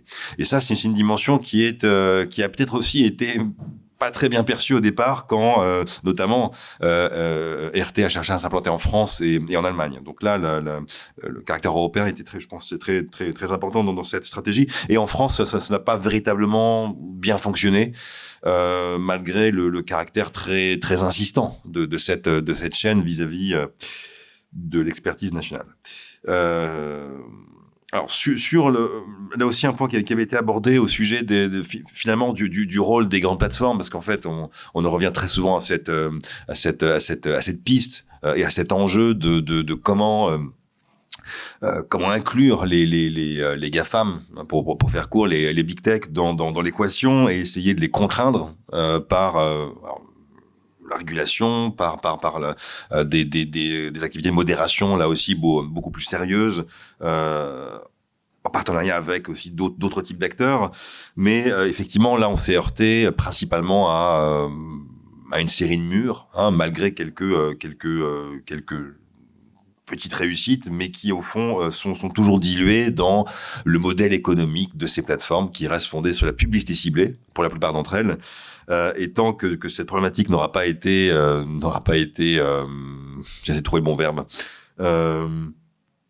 éclaircie, fouillée par le législateur, notamment européen, on continuera finalement de se heurter à un mur et d'être dans une impasse politique profondément, je pense. Donc là, on est quelque chose qui est une problématique de la désinformation qui est directement liée à ce modèle économique des plateformes. Et ça, c'est quelque chose effectivement qui a très bien été appréhendé depuis le début par les autorités russes en particulier, pour mener une guerre politique contre les Occidentaux. Un point, je pense aussi important, c'est quand on analyse ces problématiques, on a parfois tendance à comment dirais-je, apporter notre regard sur des contextes de crise ou de crise potentielle. Les manifestations en Catalogne, la campagne pour le Brexit, les manifestations des Gilets jaunes, etc., etc.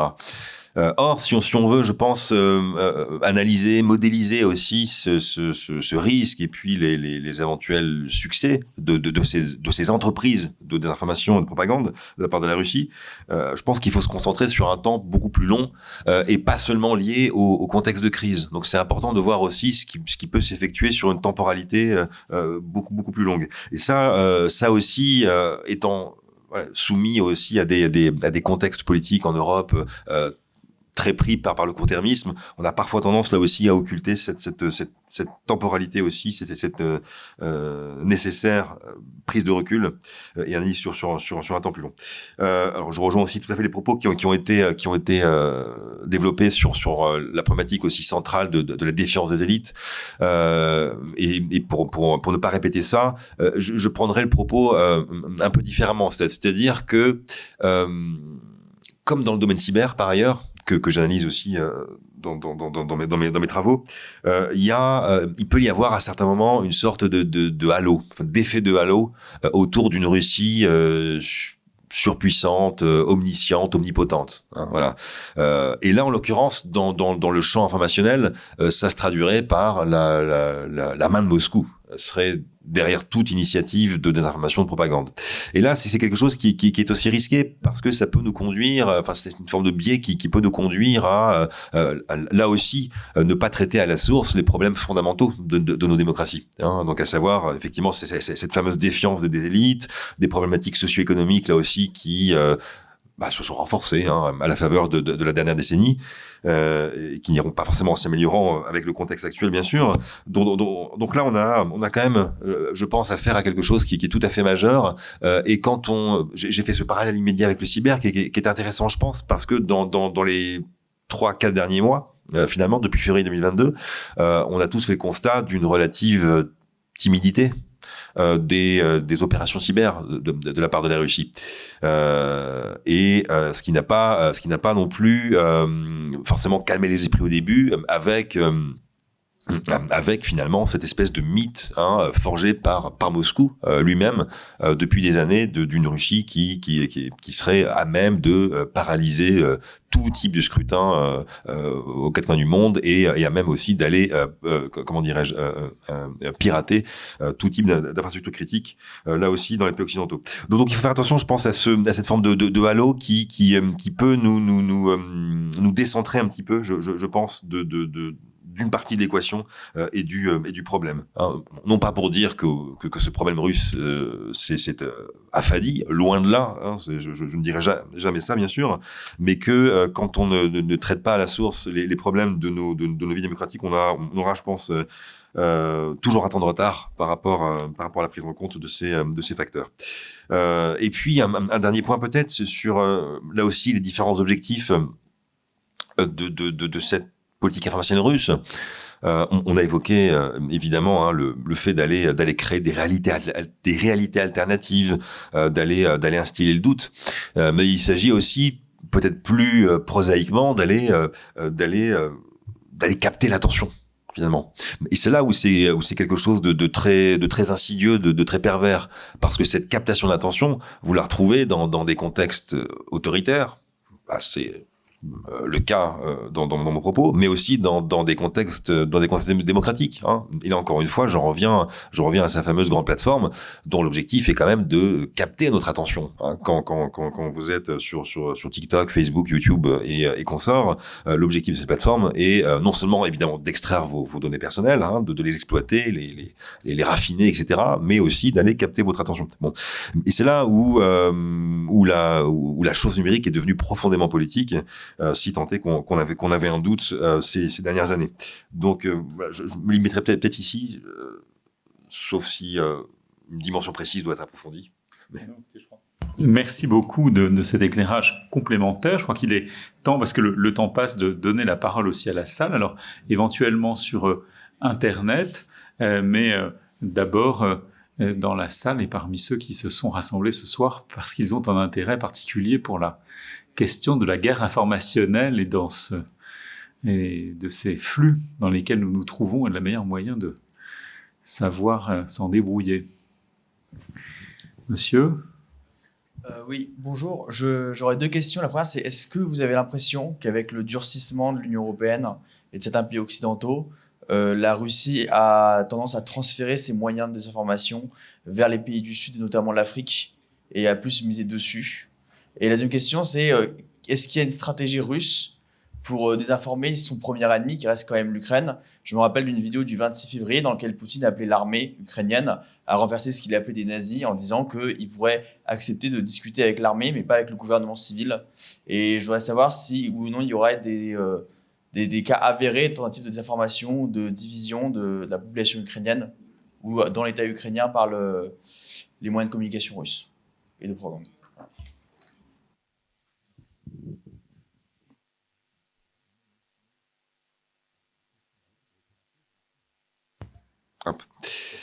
Alors, je prends le premier point de votre question sur d'autres terrains de cette politique russe. Alors effectivement, hein, là je ne peux que vous répondre par l'affirmative.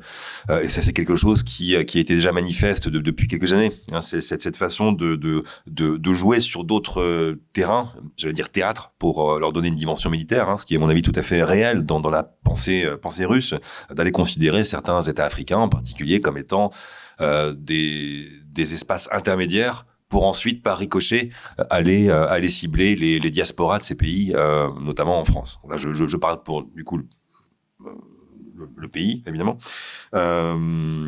Et c'est quelque chose qu'on a vu se manifester de façon très crue, hein, dans les contextes de la Centrafrique, du Mali, alors, peut-être plus récemment du Burkina Faso et Côte d'Ivoire. Bon, où ça commence à arriver. Mais c'est extrêmement délicat à contrer, et c'est là où, quand vous à nouveau essayez de prendre un peu de recul et resituer la chronologie. Juste avant le 24 février 2022, hein, le retrait de l'opération Barkhane, hein, opération française du Mali, c'est fait début février 2022. Donc en l'espace de quelques semaines, vous avez quand même deux événements majeurs. Alors je ne les compare pas, je ne fais pas de tableau d'équivalence entre les deux, bien sûr, ça n'a rien de comparable, mais les effets tactiques et stratégiques sont quand même majeurs. Et ça, c'est quelque chose qui a bien montré, notamment pour la France, toute l'acuité de l'enjeu. Donc effectivement, oui, la Russie mène, notamment en Afrique, des politiques informationnelles tout à fait décomplexées, qui avec une forme de sous-traitance là aussi à des acteurs russes, des acteurs locaux aussi qui sont formés par des acteurs russes, hein, justement au maniement de ces outils informationnels, avec des fermes de trolls qui sont aussi bien présentes sur le terrain africain. Et ça, c'est extrêmement délicat à nouveau à contrer. Ça requiert des moyens là aussi politiques et quasi militaires aussi, je pense, hein, qui manquent encore, je pense, dans l'approche qui ne peut être que nécessairement européenne, là, encore une fois. Hein. Et sur l'Ukraine, oui, effectivement, c'est vrai que si on raisonne par cercle concentrique, hein, prenez ce que j'ai évoqué tout à l'heure, le contexte national russe, et puis le premier cercle et le troisième cercle, l'Occident. Entre les deux, vous avez l'Ukraine. Et c'est vrai qu'on l'a pas forcément abordé en profondeur ce soir dans nos propos respectifs, mais effectivement, vous avez depuis 2014, c'est pas limité à 2022, vous avez vraiment une forme je dirais de pilonnage informationnel de la part des différents acteurs russes, civils comme militaires, évidemment, pour aller démoraliser d'abord l'armée ukrainienne. Il s'agit d'aller obtenir le plus rapidement possible leur capitulation. Donc en jouant sur différents types de narratifs, sur différentes tactiques, alors qui sont parfois très très très offensives. Je pense notamment depuis 2014 là aussi vous avez et ça s'est retrouvé aussi en début d'année des tactiques qui visent à faire diffuser sur les réseaux télécoms nationaux ukrainiens du coup. Via les réseaux nationaux sur les portables des soldats ukrainiens, des messages qui leur indiquent que leur unité s'est démobilisée, qu'elle s'est rendue à la Russie et qu'il fallait qu'elle se regroupe à tel point du territoire ukrainien pour aller se rendre. Donc ça c'est évidemment des manœuvres de déception comme on dit en langage militaire et ça vise à créer tout un effet de groupe pour ensuite aller capituler. Donc là vous retrouvez ça vraiment dans ce contexte opérationnel en Ukraine aujourd'hui et en fait oui depuis 2014 vous n'avez pas eu de scission finalement de pause dans cette approche russe. Il faut savoir à nouveau en lien avec l'informationnel et le cyber par ailleurs dans l'approche russe vous n'avez pas de distinction entre ce qui relève du temps de paix et du temps de guerre et ça c'est extrêmement important. Si on n'a pas compris ça, on manque, je pense, une bonne partie de cette carte mentale en fait des décideurs russes. Et c'est pourquoi cet outil informationnel, il est utilisé de façon aussi massive, décomplexée et comment dirais-je, sans ségréguer justement ces différents temps auxquels nous étions habitués depuis fort longtemps. Et je m'arrête là. Ja, ich würde gerne noch an das anschließen, was Herr Nuzzetti gesagt hat. Das kann ich auch unterstützen, da ich denke, wichtig für das Verständnis ist dieser Gegensatz zwischen Russland und dem Westen im postsowjetischen Raum. Wir haben also eine Integrationskonkurrenz dieser verschiedenen Modelle. Und ich habe die Integrationspolitik Russlands aktiv untersucht, da ich über die Außenpolitik Russlands gegenüber der Ukraine und Belarus seit 1991 promoviert habe. Also seit 2010, 2012 versucht die Putin-Führung aktiv, diesen Raum unter russischer Dominanz zu reintegrieren. Es wurden also verschiedene Formate geschaffen. Die Zollunion, die sich weiterentwickelte zur Eurasischen Wirtschaftsunion, das ist also ein Gegenstück zur EU. Dann die Organisation des Vertrags der kollektiven Sicherheit, also ein Verteidigungsbündnis als Gegenstück zur NATO.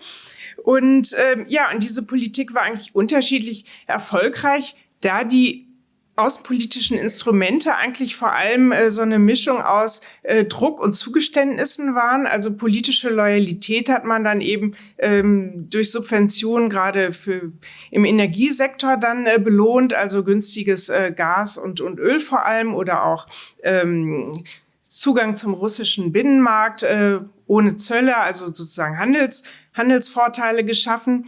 Aber für manche Staaten hat diese Strategie eben nicht funktioniert, insbesondere die Ukraine, Georgien und Moldova.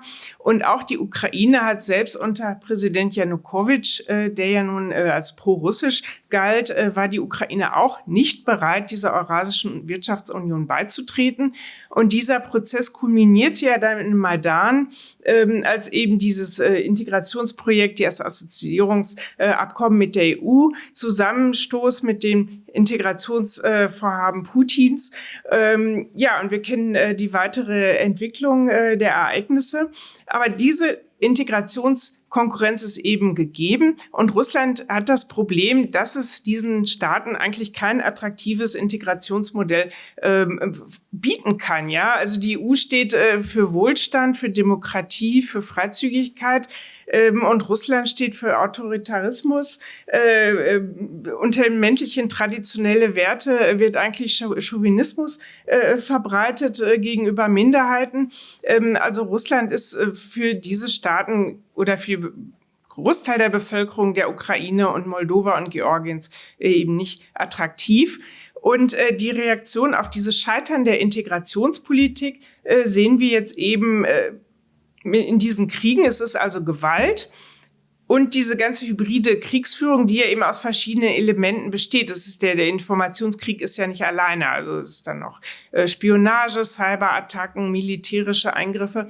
Und und diese Staaten, die sich also der Integration widersetzten, werden jetzt also attackiert mit dem Ziel, dass man dann also wenigstens die Westbindung verhindern möchte. Also ein Narrativ zur Ukraine ist eben auch immer, dass es ein gescheiterter Staat ist. Also schon vor dem Krieg wurde immer behauptet, in der Ukraine geht gar nichts. Also vor allem, um der Bevölkerung Russland selber zu zeigen, schaut her, Demokratie ist kein attraktives Modell für euch. Also Kollege hatte ja schon die Demonstrationen von 2011 und 12 erwähnt, wo ja dann auch die Bevölkerung Russland selber auf die Straßen ging. Und das war so ein Alarmklingeln auch für die Putin-Führung, dass man nun also diesen demokratischen Wandel in Russland selber verhindern muss. Und deshalb möchte man natürlich auch kein attraktives Modell in der Ukraine zeigen, was also für die Bevölkerung Russland auch attraktiv sein könnte.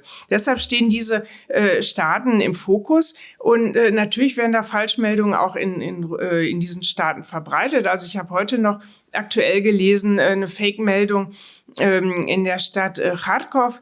Die Leute sollten doch bitte ihre Türen offen stehen lassen, damit die ukrainischen Kämpfer besser ihre Position ausloten können. Das hat das natürlich dann der Bürgermeister dementiert als Fake. Oder gerade im Fokus steht besonders auch Litauen, weil Litauen ja eben die Verbindung ist zu der Exklave Kaliningrad. Und das ist jetzt im Moment auch so ein heikles Problem, weil die Versorgung von Kaliningrad im Moment nicht mehr ganz so einfach ist. Man muss aber hier auch wieder sagen, Fakt ist, dass Litauen da den Weitertransport von Gütern verhindert, die unter EU-Sanktionen stehen, also vor allem Stahl und Eisen. Aber die Kampagne ist, das habe ich heute noch gelesen, von diesen also es ist ja eben nicht nur RT und Sputnik. Da gibt es zum Beispiel ein Medium, das heißt RU Baltic, das sich also da auf die baltischen Staaten konzentriert. Da wurde also behauptet, Litauen blockiert alles. Es gäbe überhaupt gar keinen Transport mehr. Auch der Personenverkehr sei unterbunden, die totale Blockade. Und das entspricht ja wiederum nicht den Tatsachen. Und folgerichtig wurde dann gefordert in diesem Medium, da muss Russland dann eben mit nuklearen Waffen antworten. Also das ist im Moment auch so die Keule, die auch in Deutschland im Übrigen gerne rausgeholt wird. Ein Narrativ zu den Sanktionen. Es wird also wiederholt behauptet, dass die Sanktionen zu Deutschlands wirtschaftlichen und politischem Untergang führen, zum Dritten Weltkrieg, zum Atomkrieg. Also das ist im Moment das Schreckgespenst, das da aktiv verbreitet wird, um natürlich die Solidarität mit der Ukraine da zu schwächen. Ja, und die Staaten wie Litauen oder Ukraine, die sich eben dieser Westbindung also priorisieren und die sind ja eben besonders im Fokus, da Russland diese Westbindung eben aktiv verhindern möchte. Ich meine, im Falle Litauens ist es natürlich zu spät, es ist ja nur Mitglied der EU und NATO, aber nichtsdestotrotz durch die geografische Nähe steht Litauen da auch immer noch im Fokus.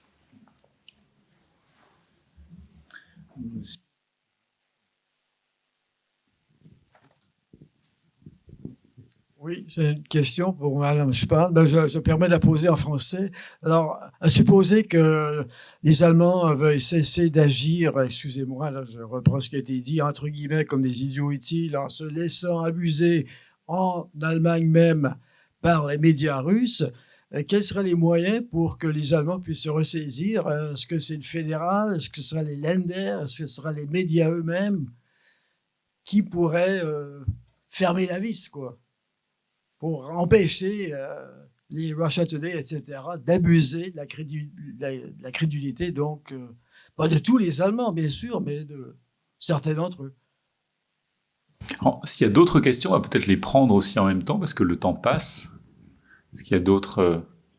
Alors, j'ai une question sur Internet qui s'adresse également à Madame Spahn, qui était de savoir si en Allemagne, la population de Spätaussiedler, de Russlanddeutsch, était une population qui était particulièrement utilisée par les médias russes pour influencer sur la société allemande, ou si au contraire leur intégration était telle aujourd'hui que finalement ça n'est pas une population particulièrement ciblée. C'est une question qui est posée sur Internet. Pas d'autres questions? Très bien.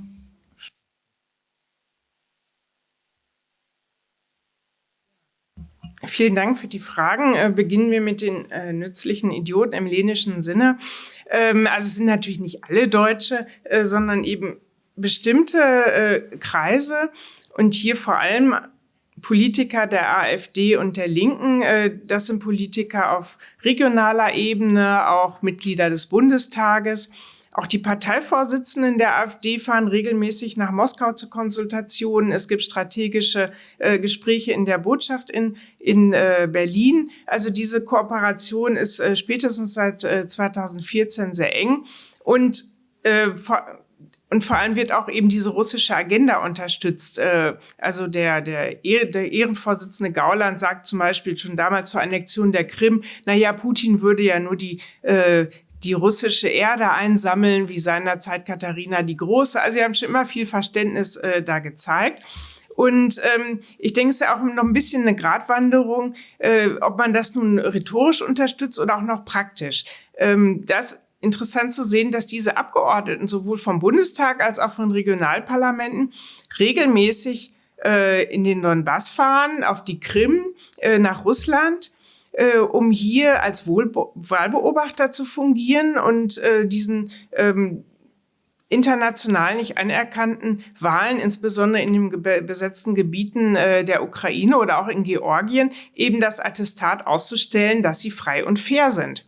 Und da werden diese Abgeordneten, das habe ich auch in meiner Studie von 2020 beschrieben, die werden dann wiederum instrumentalisiert, propagandistisch in Russland selber. Da ist natürlich dann die Berichterstattung in den russischen Medien, schaut her, Politiker der EU und Deutschlands, die attestieren uns, dass unsere Wahlen frei und fair sind. Und da stellt man sich natürlich die Frage, warum diese Politiker nun so gerne auf die Krim fahren. Ja, weil das eben bestimmten Kreisen der Bevölkerung in Deutschland gut ankommt, vor allem auch in Ostdeutschland, wo die AfD sehr stark ist. In allen ostdeutschen Ländern ist die AfD die zweitstärkste Kraft. Und da kommt diese pro-russische Agenda eben gut an. Also die machen das ja eben nicht nur, dienen sich dem Regime an, weil sie nur völlig idiotisch sind, sondern eben mit ihrem eigenen politischen Kalkül machen sie das. Ja, dann die andere Frage zu den russischsprachigen. Ja, das ist natürlich ein sehr interessantes Thema. Wie integriert sind sie? Also die Politik oder auch die Regierung und auch das Innenministerium hat eigentlich diese Gruppe lange als sehr gut integriert betrachtet und deshalb auch da eigentlich keine weiteren Maßnahmen vorgesehen. Dann zeigte sich aber dann doch, dass dem nicht so ist, weil Teile der russischsprachigen, das zeigte sich vor allem bei den Bundestagswahlen 2017, stark die AfD unterstützten. Da wurden eigene Plattformen dann gegründet, Russlanddeutsche für die AfD und auch die russischen Juden für die AfD. Es waren aber nur Teile, nicht alle, das möchte ich betonen. Insbesondere, sagen wir mal, in Gegenden, wo Russischsprachige sehr kompakt wohnen, gibt's also eine ganze Infrastruktur auch an russischsprachigen Läden, Friseuren, Schulen und so weiter. Da kann man sich eigentlich problemlos auf Russisch verständigen und auch leben. Ich denke, das Problem ist, dass diese Nähe noch zu den Herkunftsländern wohl doch unterschätzt worden ist. Da gibt es leider zu wenig empirische Daten. Gibt es eine Umfrage der Boris Nemtsov Stiftung von 2016. Die hat unter dieser Gruppe viele Fragen gestellt und da zeigte sich schon, dass je besser die Russischsprachen integriert sind und je besser die Deutschkenntnisse, desto schwächer ist die Neigung, eben russisches Staatsfernsehen zu konsumieren.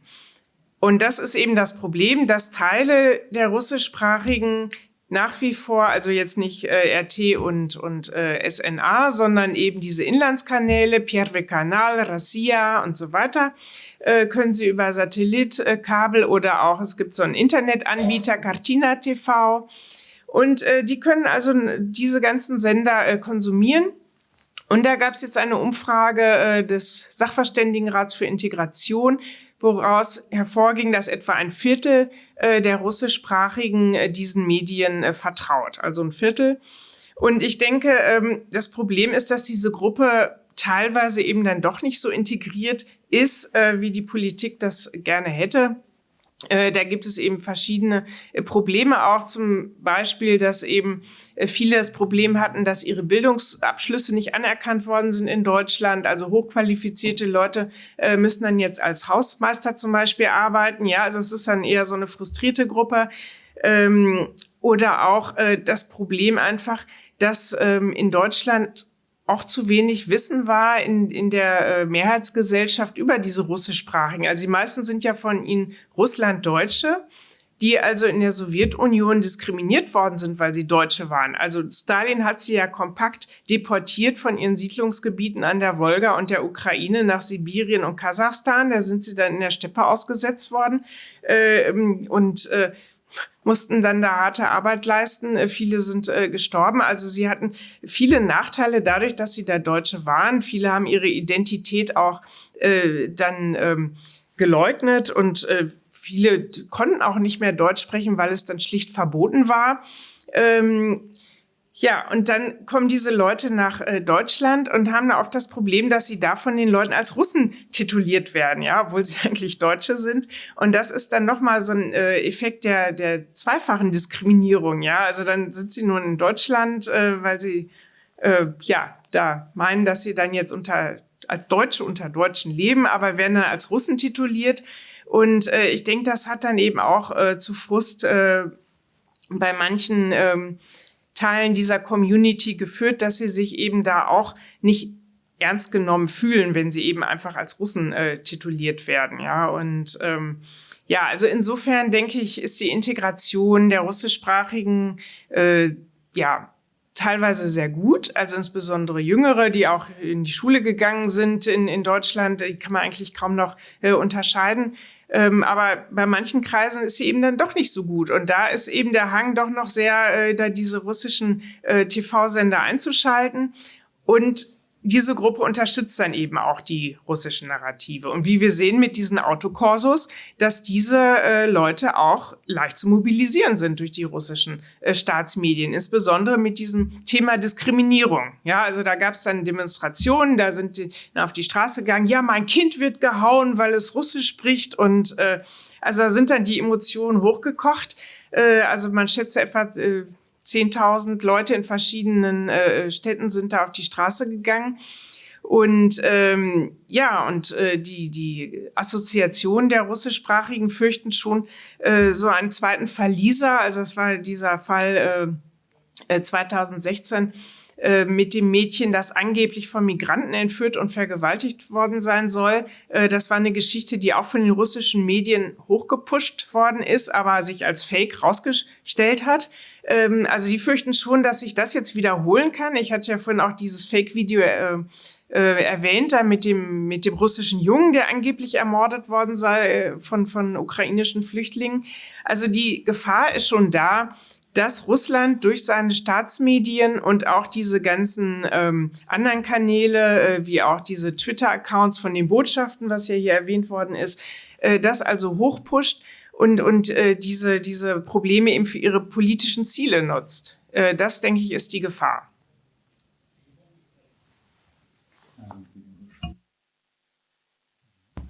Mais écoutez, je crois que nous sommes arrivés au terme de cette conférence dans un cadre franco-allemand, mais sur un sujet qui nous intéresse tous. Et une fois de plus, ce double regard, évidemment très instructif et permet de faire saillir des reliefs parfois un peu laissés de côté. Nous avons utilisé l'exemple de l'Ukraine et de la Russie, mais finalement pour éclairer là encore un problème qui est évidemment beaucoup plus vaste, car en effet, les fake news peuvent arriver de beaucoup d'endroits. L'Allemagne a aussi beaucoup d'informations qui arrivent de la Turquie, avec une population particulièrement sensible. Et puis, chacun des pays, par les contacts qu'il entretient avec l'étranger, peut aussi être soumis à des informations de ce type. Nous avons vu que, évidemment, une réaction des États est importante, à court terme, sans doute dans la situation de guerre de manière très forte, et puis aussi à plus long terme pour répondre à ces nouveaux défis de manière suffisamment fine pour que la liberté étant encadrée, elle ne disparaisse pas complètement. Mais nous avons vu aussi, je crois, que au-delà de la réaction des États, c'est une réaction des sociétés qui doit être appelée de nos vœux, que sans doute il n'y a pas de droit à la crédulité, on ne doit pas croire tout ce qu'on vous raconte, mais pour être capable de distinguer ce qui est une véritable information de ce qui n'en est pas une bonne, il faut être éduqué à cela, savoir où sont les dangers. Et je crois que la conférence de ce soir, modestement peut-être, mais certainement, y a contribué. Il me reste donc à remercier les orateurs et les intervenants de cette soirée de leur présence ce soir. Merci beaucoup.